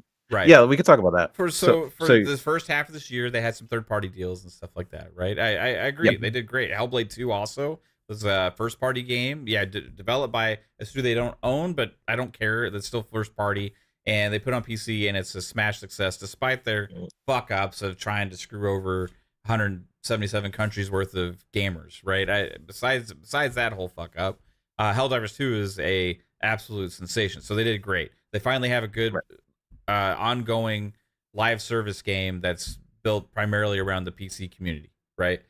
Congratulations. I'm happy for you for that, and that's awesome. They had some other big games. Yeah, I admit, like if you compare the first half of PlayStation this year to the first half of Xbox, yeah, you would say PlayStation had the better time because they had fucking games drop that were exclusive to their platform, right? But that still will hold true for the second half of this year, and actually for not even just the second half of this year, because when was the last PlayStation drop? Was like last month or a couple weeks ago with Stellar Blade? Stellar Yeah, so Stellar Blade. So Stellar you're looking at probably going from early May until the entire end of the year, right? So you're looking at like 7 months of, or maybe closer to 8 actually, of more domination from the Xbox side comparatively to 4. Okay. So you really want to look at that at the end of the year, come back and do that same tally, right? And if you also want to count what Xbox has comparatively to PlayStation on right now, well, you also have to count the fact that they also have these ongoing games of service games that are multiple ones of those that are successful. So those are games that millions of players play. And I'll also add to count Power World into the mix for this year as well, because that's something that's not there on PlayStation. But Xbox has to look forward to for this year, right? These are just things to look forward to, like stuff that's been announced. Okay. Yeah. You have new content for ZeniMax Online, for Elder Scrolls Online and Fallout 76, Overwatch 2, Diablo 4 expansion.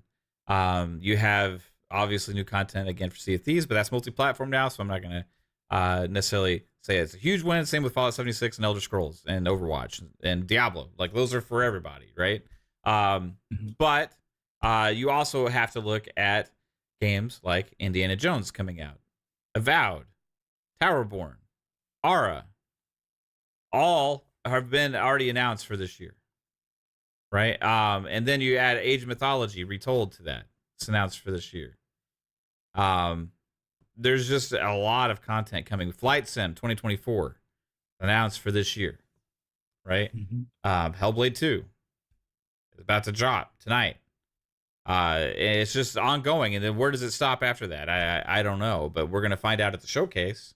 That's what the showcase is for, and the fact that we actually know there's a showcase, awesome. And we have some kind of expectations. Remember, Tom Warren was teasing the fact that we're gonna get Gears shit there, right?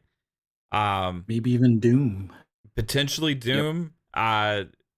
And this is where we talk about the momentum thing, because you want to talk about pipeline, you want to talk about content, and what does Xbox have?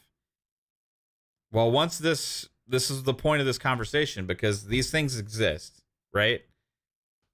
Games media, casual gamers, people that only pay attention to one platform or whatever, are going to ignore the fact that these things exist, because they only care about what's there here and now, right? Like that conversation, what's there here and now? But there will be a time months from now where we say what's there here and now, and there's way more shit that dropped this year than that happened on any other platform on Xbox, and that's going to be a reality. And that's where this momentum is carrying us to, and it's also, I believe, we're going to have more stuff announced to look forward to in the future. So this is that wave. We're riding it. Potentially at the show, or for 2025. For Xbox, you could have Perfect Dark. You could have South of Midnight. You could have Clockwork Revolution. You could have State of Decay 3. You could have something like Everwild show back up, or Fable. Who knows? Contraband, right? Contraband could end up being a game that releases this year, for all we know. There could be The crazy thing is there could be another game or two that we don't even know about for Xbox that is dropping this year. But even if you discount that, the fact is we still have like 7 or 8 games first party wise dropping, starting with Hellblade 2 this year. Yep. So I mean, we know it is a contrast, right? Where, and it's not even crazy to say that. I mean, Sony is saying it. They're saying we don't have a big first party game for at least a year. So what they will probably start to do is focus in on their third party partnerships, as they should. You know, they are probably going to leverage their position in the market. They're as they have been, like they've been in court proceedings basically saying like, oh yeah, we've prevented different companies from working with Xbox. We want them to just work with PlayStation. That's going to continue here. So how Xbox has or felt like they had to compete is buying these studios, so that way they could just have everything and plan it from within. So that is the position we're at right now.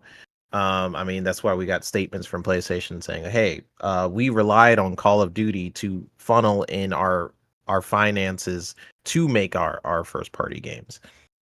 All that stuff has to shift. They have new leadership and stuff. We'll see what ends up being their pipeline in the future. We do have with PlayStation. There is Silent Hill that we talked about. Doesn't look very good right now, but Bloober Team, they'll do something. Then you got whatever Santa Monica is working on. We know Wolverine's in development. These things will start to pop up, but there is definitely a contrast between what Xbox is developing and what PlayStation is developing. But you wouldn't think that because of how the media essentially is treating Xbox, or people like, oh, well, what about now? But it's been proven how little they know about the platform and they'll gaming in know. general, But right? you mentioned Game Pass, right? Well, your ear thing that was funny to me because it shows the media doesn't really understand what Xbox Game Pass is. A lot of people don't understand what Game Pass is. And when you get a title like Call of Duty, that's when people will start being a little bit more educated, because you don't have to use Game Pass if you don't want. If people are like, oh, I like to buy my games, I don't like Game Pass, you can still buy your games having Game Pass. It doesn't prevent you from buying games all of a sudden. In fact, if you have Game Pass and you want to buy a game, you get a discount by having Game Pass. A lot of the first party games, it offers you some crazy discounts a lot of the time if you have Game Pass. So let's say you wanted to buy Forza or something, instead of you paying, let's say, $70, you pay like 40. So a lot of people are sort of uneducated on what Game Pass is. They're uneducated on what Xbox is actually working.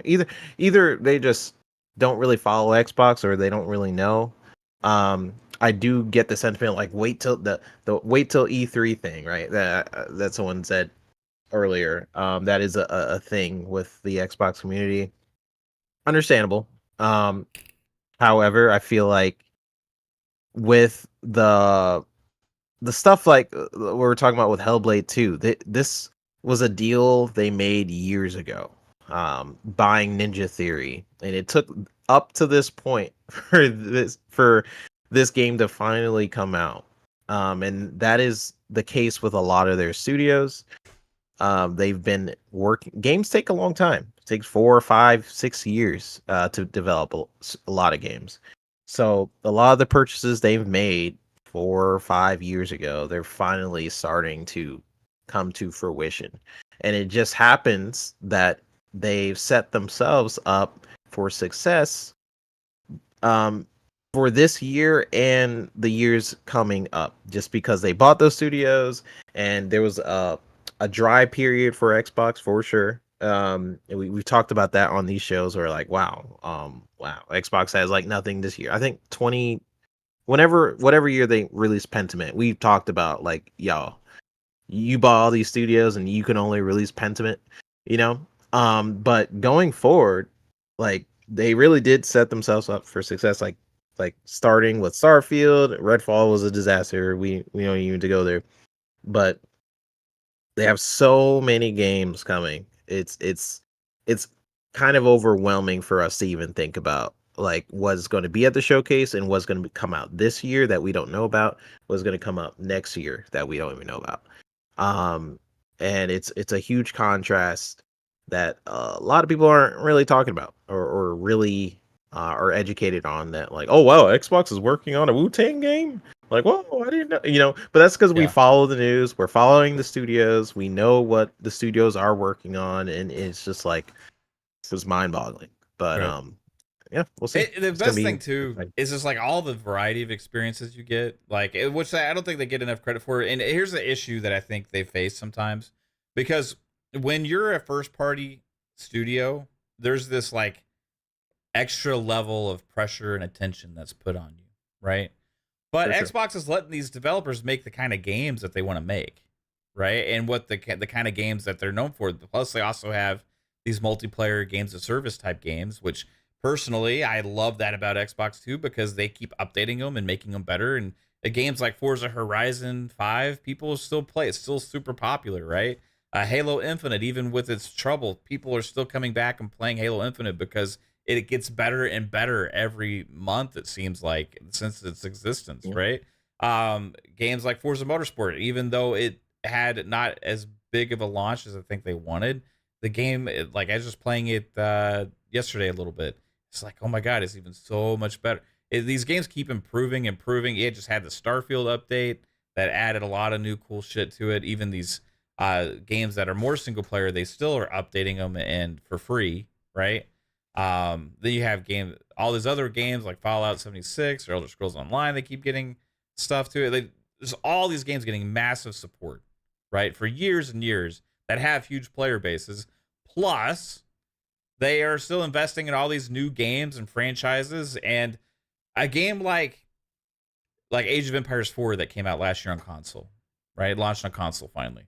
It's not going to get a lot of hoopla and celebration from the games media or people out there, but there's a lot of people that love those kind of fucking games and are really appreciative of getting such a good port to console that's not anywhere else, right? So I that's one of my favorite things about it too. But those aren't going to get the like God of War praise or like a Spider-Man praise, you know. It's games like Starfield or like Hellblade 2, you know, Indiana Jones, you know, Avowed. Those kind of games are kind of going to be like the face and the marketing side, really, to draw in those kind of gamers for comparison's sake and all that kind of stuff. But even like a game like Avowed, right? You hear a lot of people like, I'm not that excited about Avowed. It doesn't look that amazing to me or whatever, right? But it's like an Obsidian based looking kind of RPG, not too drastically different than the other kind of games that they made before. When they made Outer Worlds, right? Was everybody being like, this isn't really pushing the envelope? It's right? because they're first party, so they But expect exactly. Now it's like, oh, they're first party, so they got to make something that's a showpiece, right? They've got to always push the things forward. It's got to be that like wow thing that nobody can believe that this game exists and it's only on Xbox, right? But like that's just not the kind of games that all these studios make, right? That's the kind of game that Ninja Theory makes. Which, by the way, is why You know?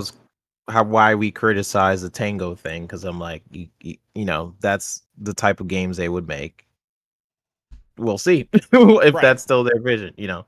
Because to be fair, like that, what Matt Booty was kind of saying, like, oh yeah, we canceled Tango, because we want them to basically be condensed and make bigger games, and they did that with one studio. I think the other ones they shut down, right? So what's that? Fuzzy or immediate Alpha, Roundhouse. Roundhouse. Yeah, Roundhouse rolled in to ZeniMax Online because they pretty much already became just a support studio for them anyway at that point. For me, I still like feeling wise, it feels like a loss of a studio because they've lost their ability to make their own project now, right? Which they had been rumored before, or not rumored, like they were working on something when they were acquired as part of the acquisition. But now that it's another studio that can't make their own games, much like Tango and Alpha Dog and Arcane Awesome. No, I just wanted to bring that up because like I still believe that Xbox's vision is to, and this is something I've talked about. The elsewhere entertainment thing is the silver lining in that, because if they were just to say we're only investing in these franchises, right, going forward, after they bought ABK, they had the issues or whatever. They're trying to downsize and they're trying to cut things down, right? If they were saying, okay, we're only going to focus on like the Diablos, the Call of Duties, the games of service games with ABK, and that's all we're doing, then it would have been super simple for them to shut down that studio in Poland, Elsewhere Entertainment, because nobody even knew they existed, right? Like it would have been an easy cut. It would have saved a little bit of attention as far as closing studios and stuff like that, because it just been, they built it as layoffs or whatever, and nobody would have known otherwise. But that studio survived, and they are working on something that's been cooking for a couple years now.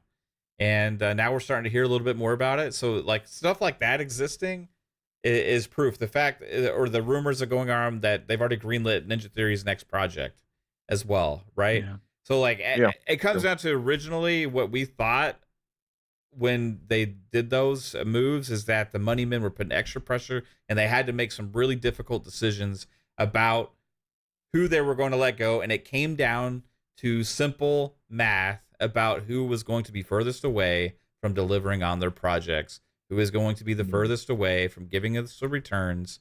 And that was Arcane Austin and that was Tango Gameworks, because they were the two studios that had released their projects before.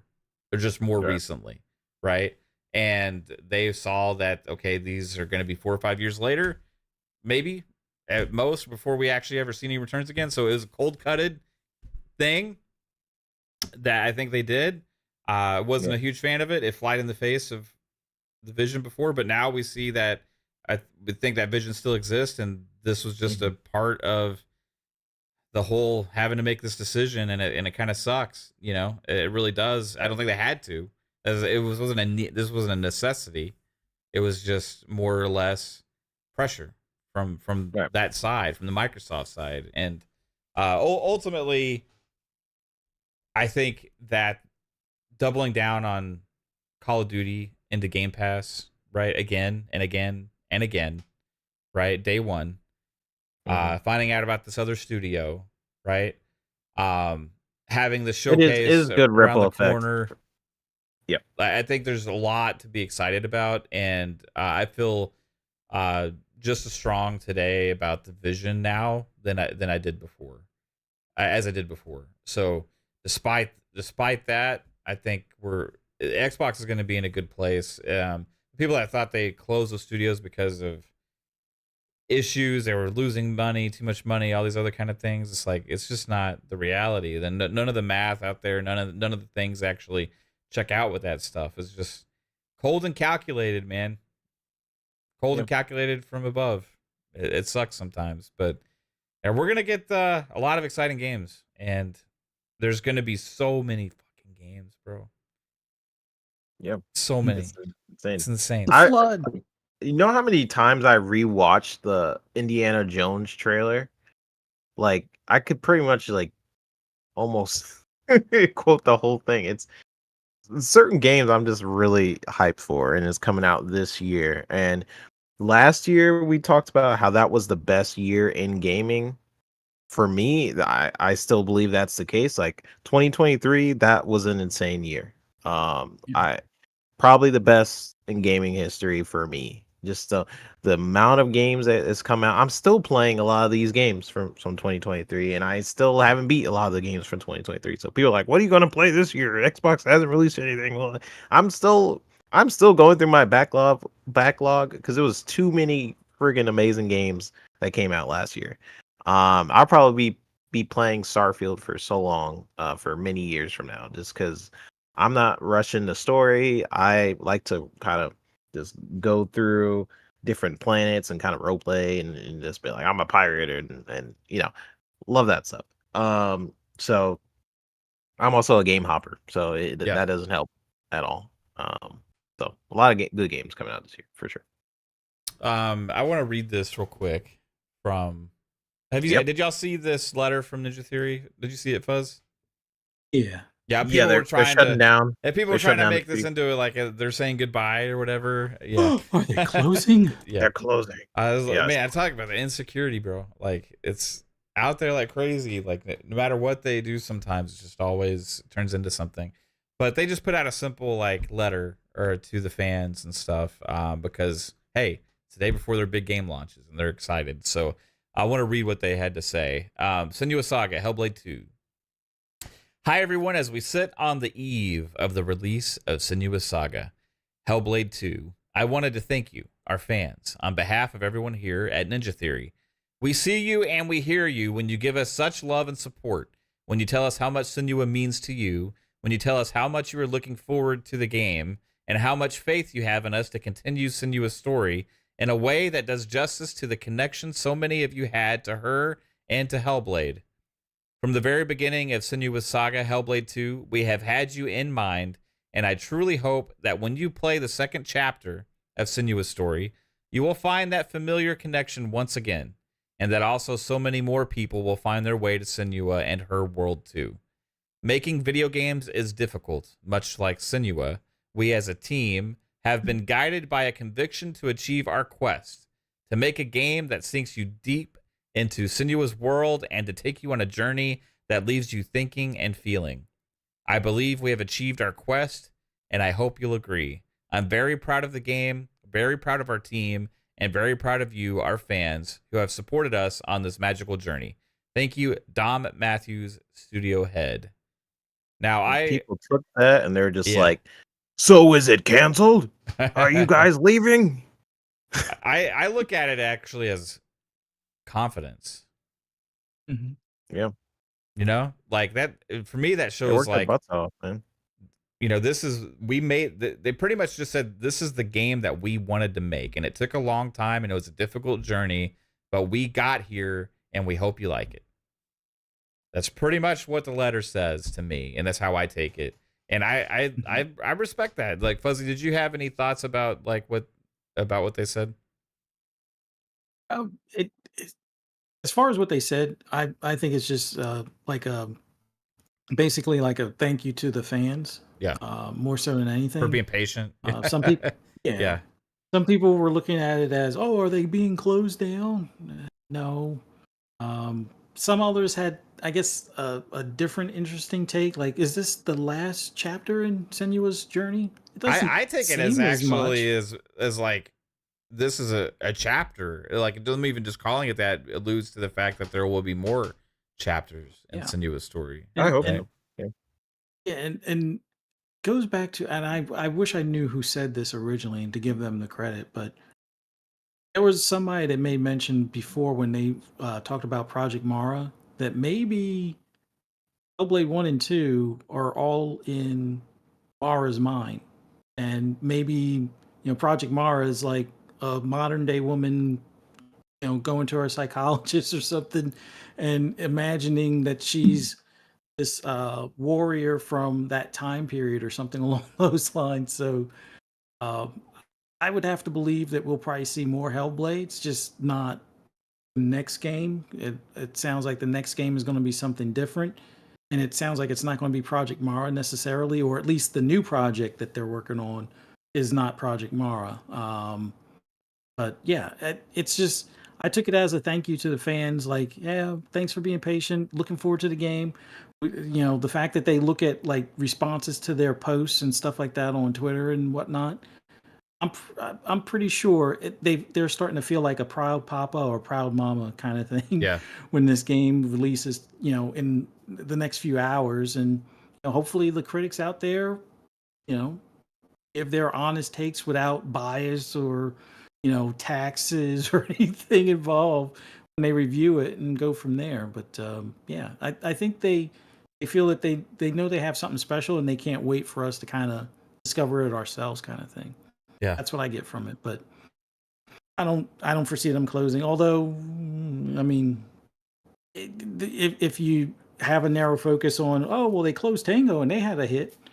If this is a hit, well, let's not get ahead of ourselves. Let's just play the game, enjoy the game, live the moment, and if some other random decision comes down the road later, then we'll deal with it then. But right now, I don't foresee them being on any chopping block.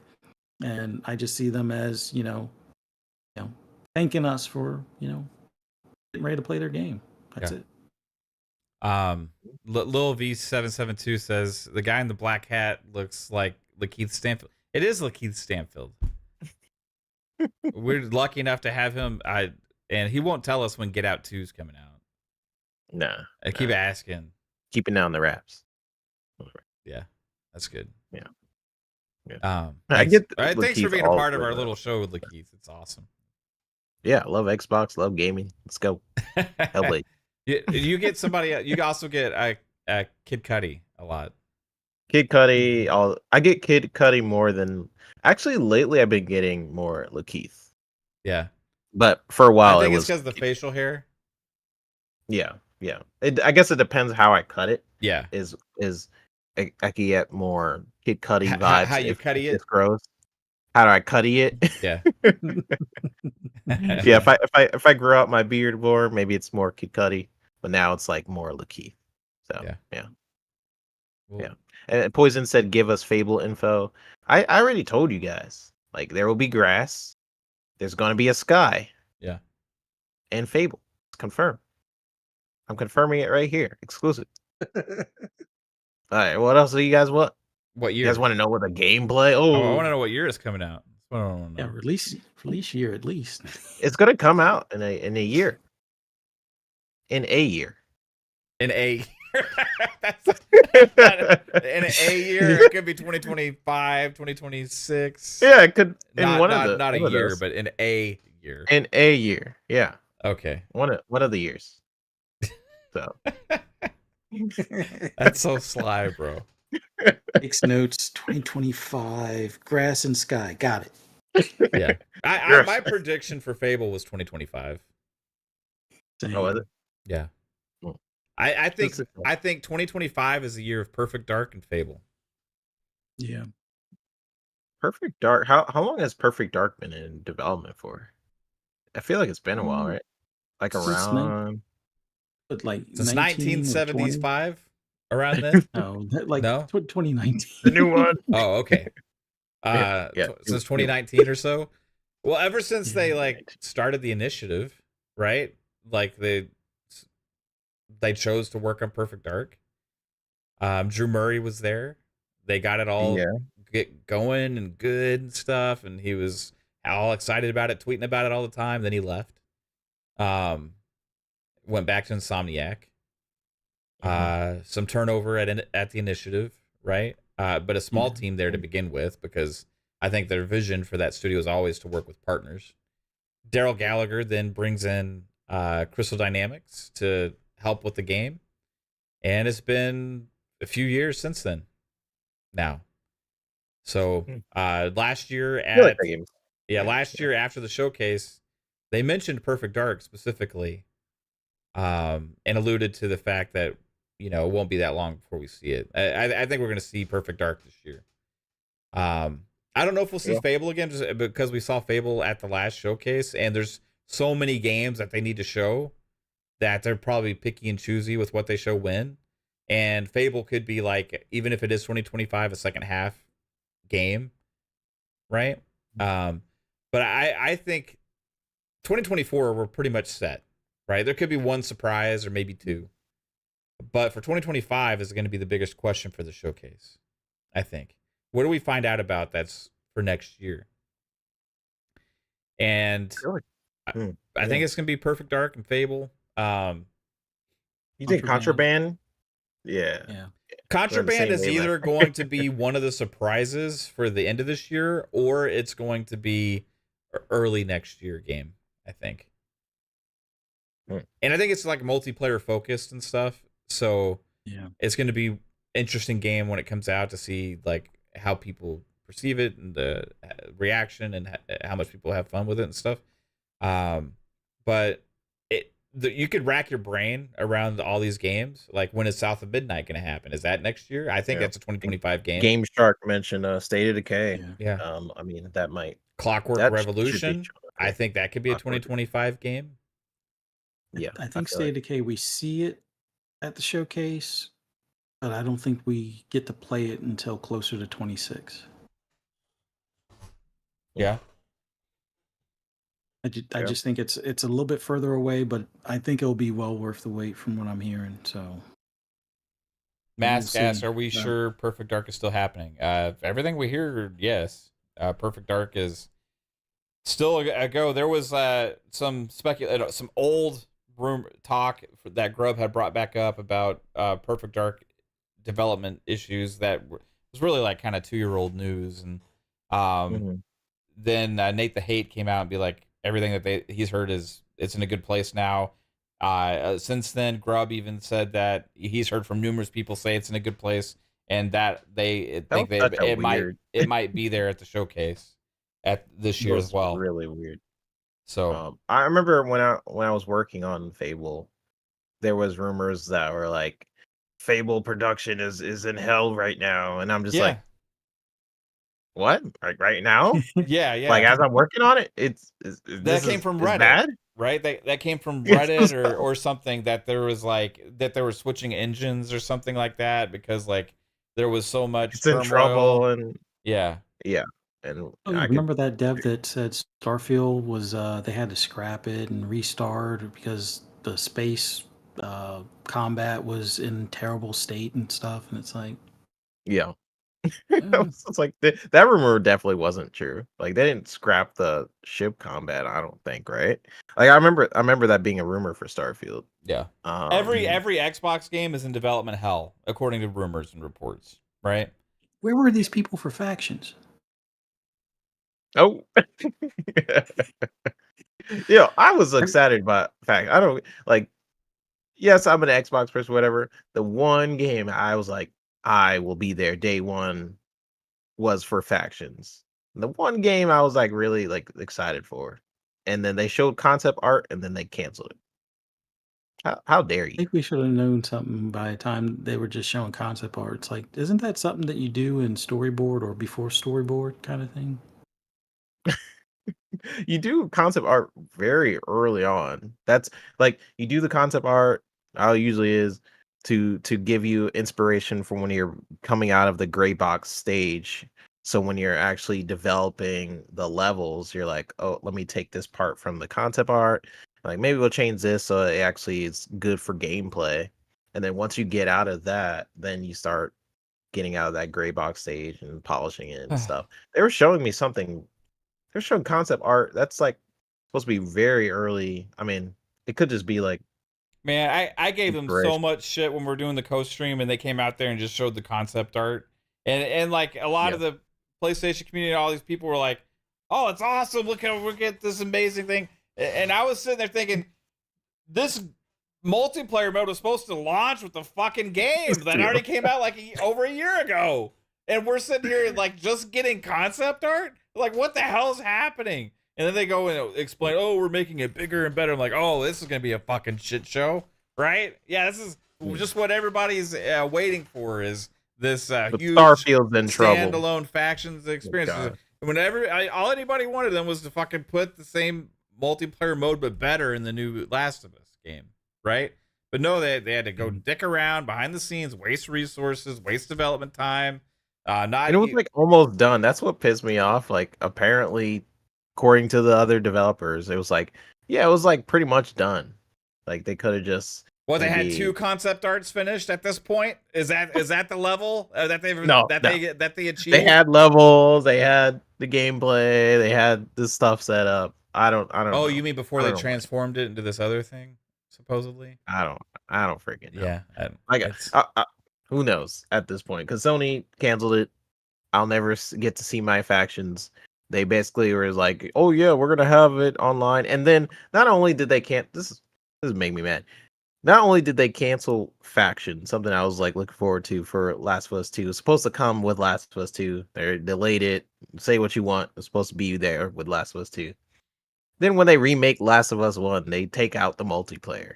So the only way you can play Last of Us 1 multiplayer is like with the older versions of the game. It's just like, bruh, they really this is what I mean. Like they when they don't care about multiplayer, a lot of what Sony is, they do not really care about their multiplayer sections of their. Now they're getting better, somewhat.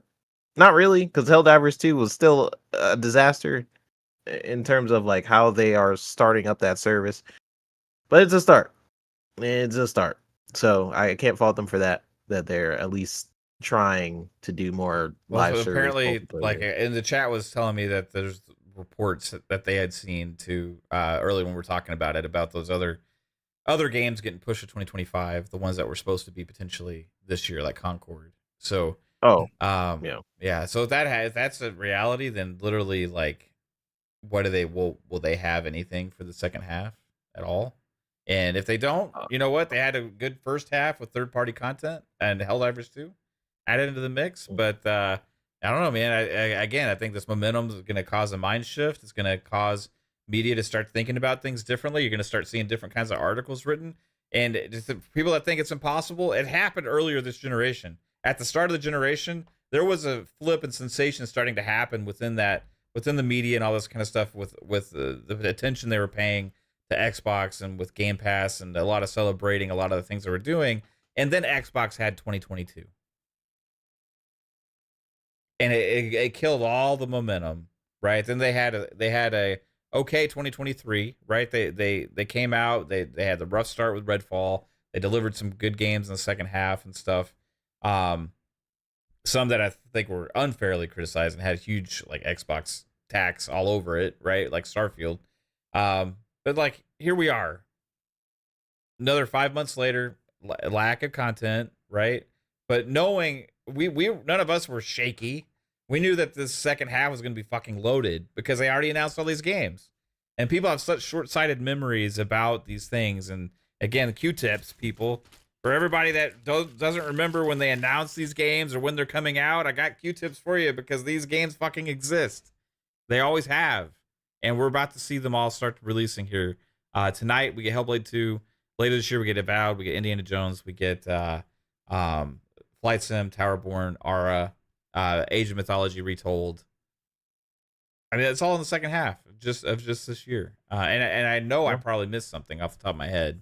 And then there could be more. This showcase is going to be potentially the longest showcase they've had in a long time, with more content they've ever had before. Oh, Call of Duty. That's another one. Just a little game called Call of Duty. I missed that one.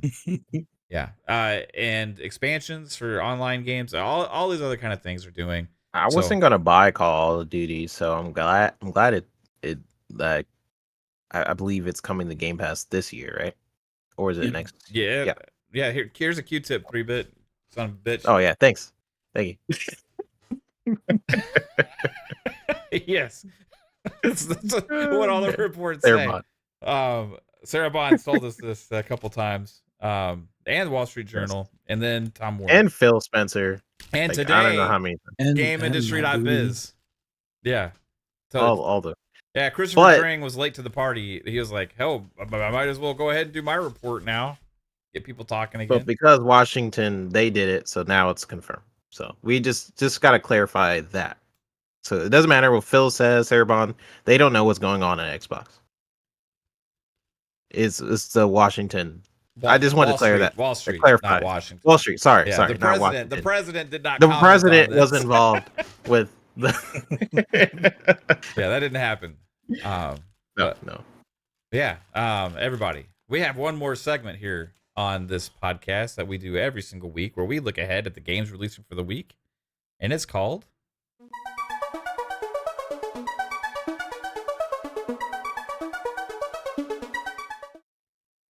This is Tidbits, a segment where we look ahead at the games releasing for this week. And this week is Hellblade 2 week.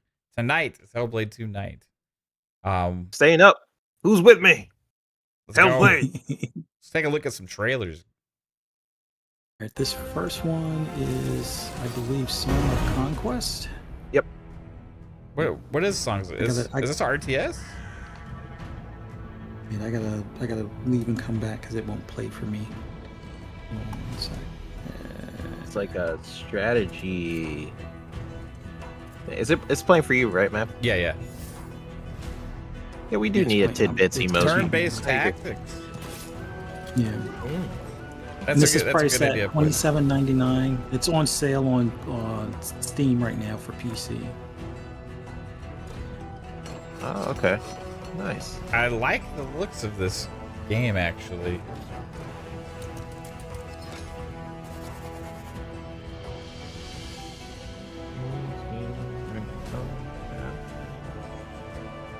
Single player co-op. Wow, I like the art style. What was the platforms again? Just PC.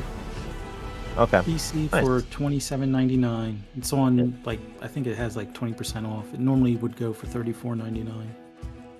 The game is called Songs of Conquest, Jagger. Very cool. That looked pretty cool, man. Once upon a Yeah, time, that was surprising. the forgotten seaside town This of one is South. Paper Trail, There was a crumbling coming to old PS4, cottage, PS5, home to two Xbox old One, fuddy-duddy Series X parents, and S, and their Switch, super smart PC, daughter, and who had mobile. just been accepted into Retail price is university. $19.99. The problem? Well, they It comes didn't out want her to go. this Tuesday. You Or see, technically that girl is now. me. This is a This puzzle for them. game. saying I'm Yeah. running away. You said that so At least I disappointingly, man. These games Sorted. break my brain, dude. Now I guess we're stuck here until the rain clears. It's breaking my brain a little bit. Yeah, Just- like you have to, like, My Hold the design of the name is map Paige. to cross 18 over years certain old. sections. That's pretty. it's an Unique. interesting. How do these people make up, like, Hobbies come up include with this journaling, shit? origami.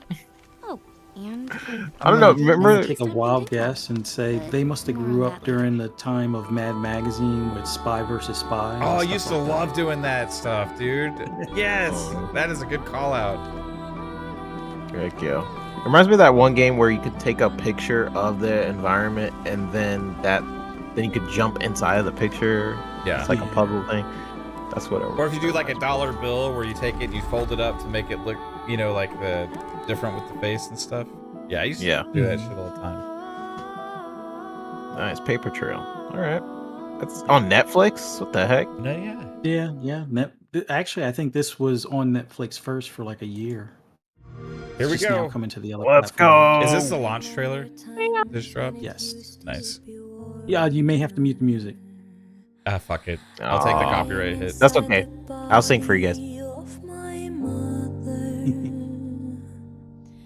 I'm a child I can't go that high. with an animal soul. And the tornado. I don't belong here. I don't Look belong at that freaking environment, dude. Looks so sad. As I am running around. Yeah, she's gonna look looking sad for probably this entire an game. answer. She's gonna be going through some God, it stuff. looks so gorgeous. Across my mind It's like cool to see her in another outfit. That was like pretty cool. She's in oh, I am here to tear what makes me hollow. In a world of hate, we are forced to swallow. What if that's her father right I'm there? a child with an animal soul. It's a whole new character. It leads me to believe that's her I dad. don't belong here. I don't belong anywhere. So good. And for a so treat, good. everybody, it's gonna set Oh, the yeah. standards in multiple categories for game design. 3 hours or something for me. 4 hours. Yeah, it launches in about 3.5 hours roughly. Let's go. I'll see if I can make it, yo. It was System All right, Shock. this What I say. yeah, System Shock. It came out on PC You already, so cooperate, this and I'll one is give you coming the to implant you PS4, tried to steal. PS5, Xbox One, Series X and S this Tuesday for $39.99. Night Dive, man, they're a really cool studio. Brings these classic games back.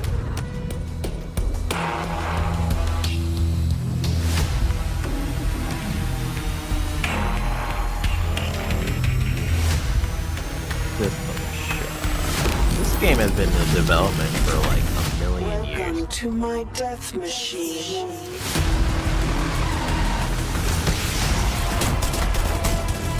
I might have to pull the trigger on this one, guys. Yeah.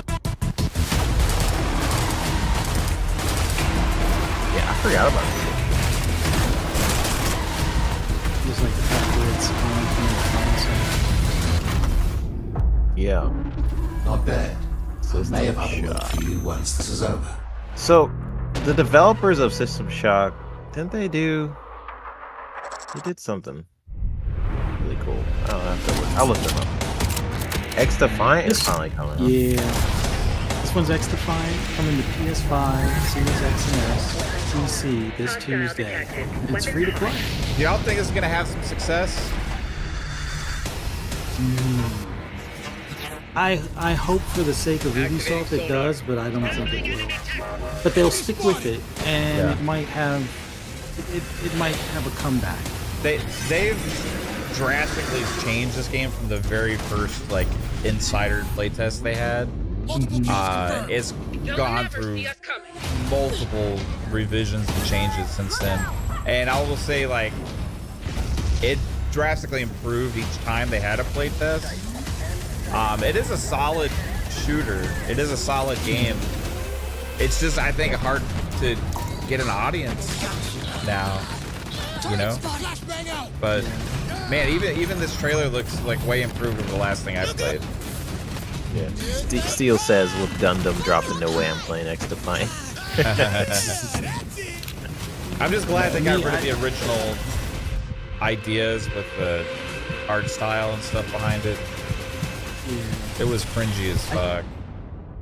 I just wanted them to release Heartland. I would have rather them canceled this and release Heartland. Like, honestly, like an extraction shooter. They're the ones that kind of made that genre to some extent with, you know, the Dark Zone and the Division. Like, why? Just, I don't know. I don't know. When I played of Heartland, it was okay too. It was early on though. Yeah. It's just, it's go time. Bread and Fred. Brett and Fred coming to a Switch near you this Thursday for $14.99.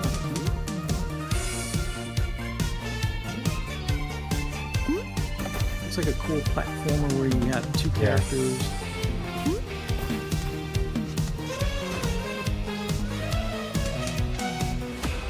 Just, I think it sucks if you miss a ledge or something like that. Yeah.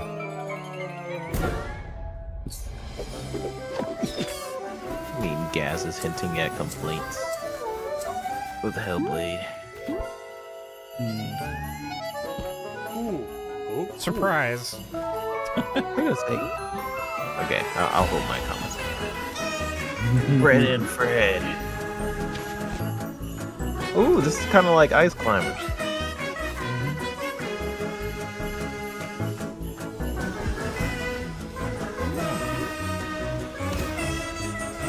Brett, I can't even play most of the Call of Duty games, so I have Activision does not like my router; it like blocks it. So I don't know. You still have that problem? I haven't tested it in a while. I probably don't have it with the new house. And do you have a different router? Or you've been using the same router all this time? And Fred. I have a new router Come into now, the so it Nintendo might Switch, work now. May 20. You have a new router and a new house. I would think like your problems should be solved. I mean, I thought that before. The first time I had the same router or whatever, then I switched out to a different router. I still had the problem, so I went back to my old one. This one's a brand new one, so we'll see. Okay. The truth. Duck Detective. The truth is an The ugly secret secret, salami. but I ain't no ugly. The innuendos there. Switch and PC. It's coming to Switch and PC, and I I'm the believe it's Duck priced Detective. at I'm here to investigate a $9.99. case. Put a guy in a trench coat and say the secret salami. It's the salami bandit. The salami bandit? What is this game about? Gotta find that salami. I don't know what the age rating is on this game, so I'm not even gonna guess. Stealing lunch. It's time to play Find the Salami. At least this job should bring in a bit of cash. That's so fucking funny. Wow. Secret salami. All right, Eternal Threads. We broke Definitely the unique. world. This one's coming to PS4, PS5, Our early Xbox experiments in One, time Series travel X and breathed S, and massive Switch amounts of this crude Thursday for oil into the time stream, $19.99. with devastating results. Trailer looks like a GPU announcement. And you are only Yeah, authorized to alter the decisions they made in a week before they I die. couldn't find a trailer that If we are to have any accurately hope depicts of the restoring the game. time stream, then we All must the employ the trailers very seem like cause of they're the problem focused itself. on Time cutscene as travel. opposed to the actual Stopping game. the fire Right. would fix all of this, March 43. We must be very cautious. It's just meant to give you a trippy vibe. Are potentially greater than what we have I already would say wait faced. until there's playthroughs available to look at or possibly reviews. Not knocking the game, it's just Alter the past. Change the right I don't know what the game actually looks like when you play it. and Yeah. save them all. I just see a lot of people in their underwear looking distressed. Where's my pants? What happened? All I think this is called Right. Haunty. Yeah. Yes. There's another trippy one. This one's on Game Pass, I think. I'm not 100% on that. Now it may have been in Game Pass. It's finally coming to PC, so I think this one kind of okay. worked backwards. It's coming to PC. It's $19.99. I think it may have been in either early access or something along those lines Okay. prior. Okay. I like this art style. Yeah.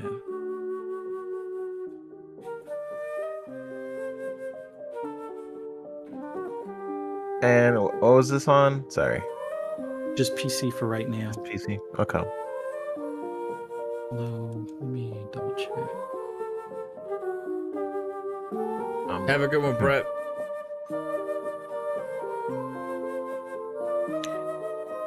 Remember this game having come out yet?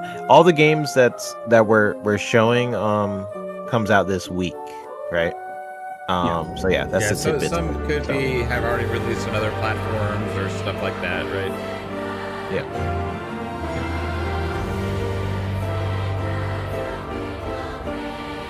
Yeah, this art style is definitely beautiful. Did we see this at game- the indie show for Xbox or something recently? This looks so familiar and like I've seen it. I think it was at like an indie showcase or something. Haunty. A game if it's only on PC, it really has to grab my gears. Paper Mario. At the 1,000-year door, our story begins.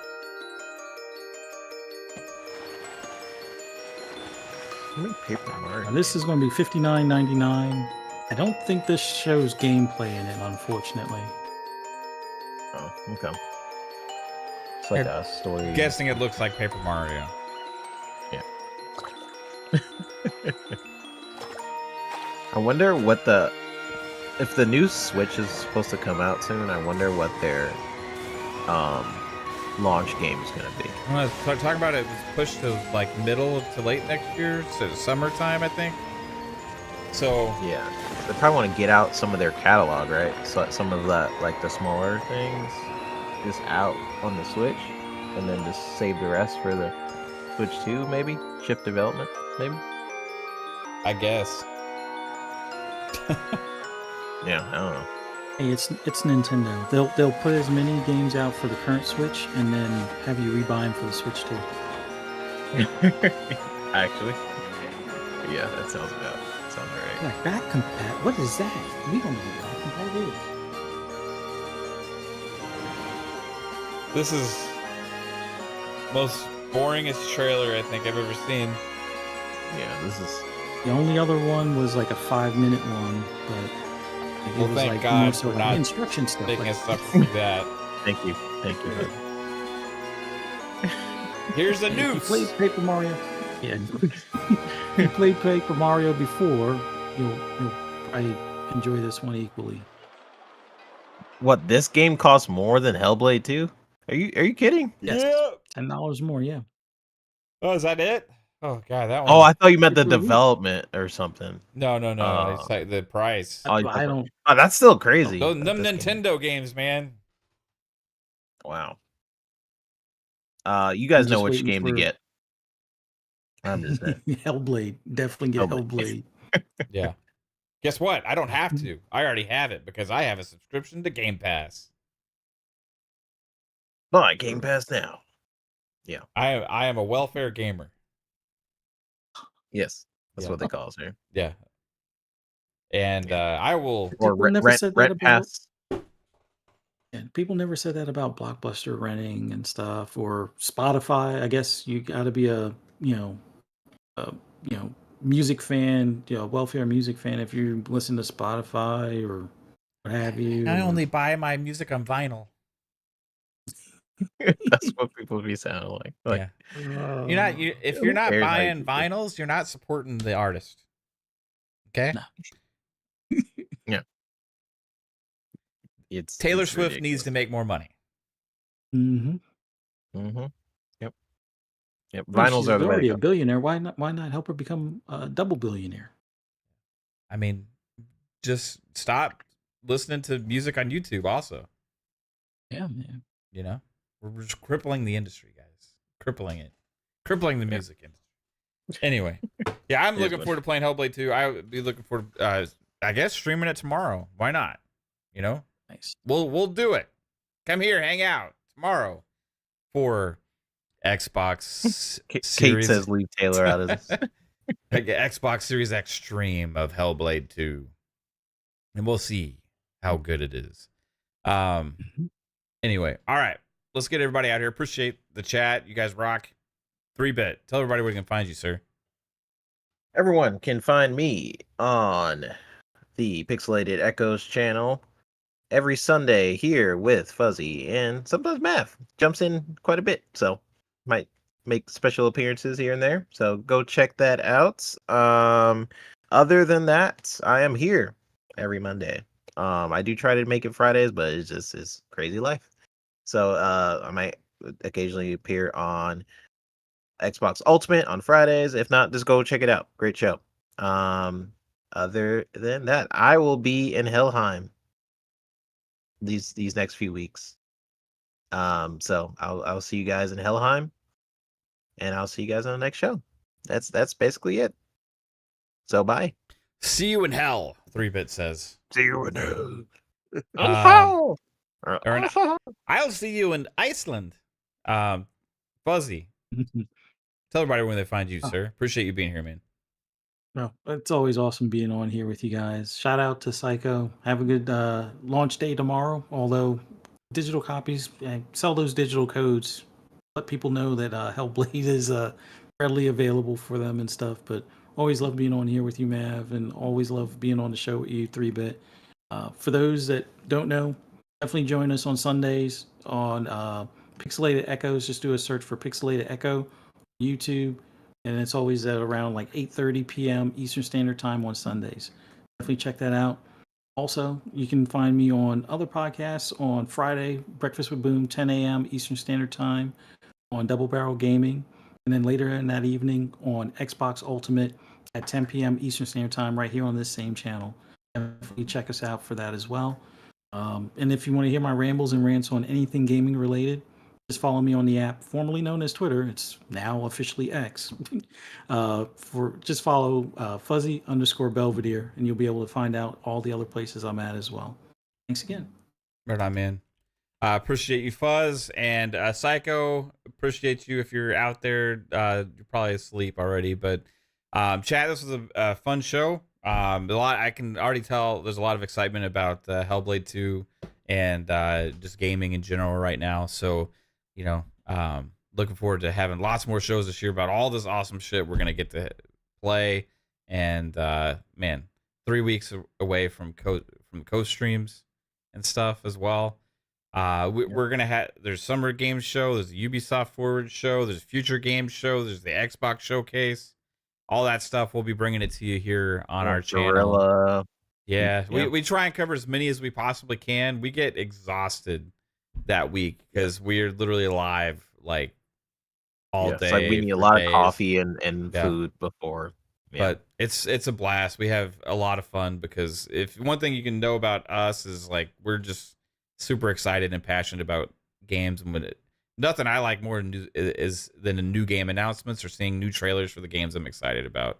So come hang out with us for the showcase season, and we'll have a blast. But hope you all have a good one.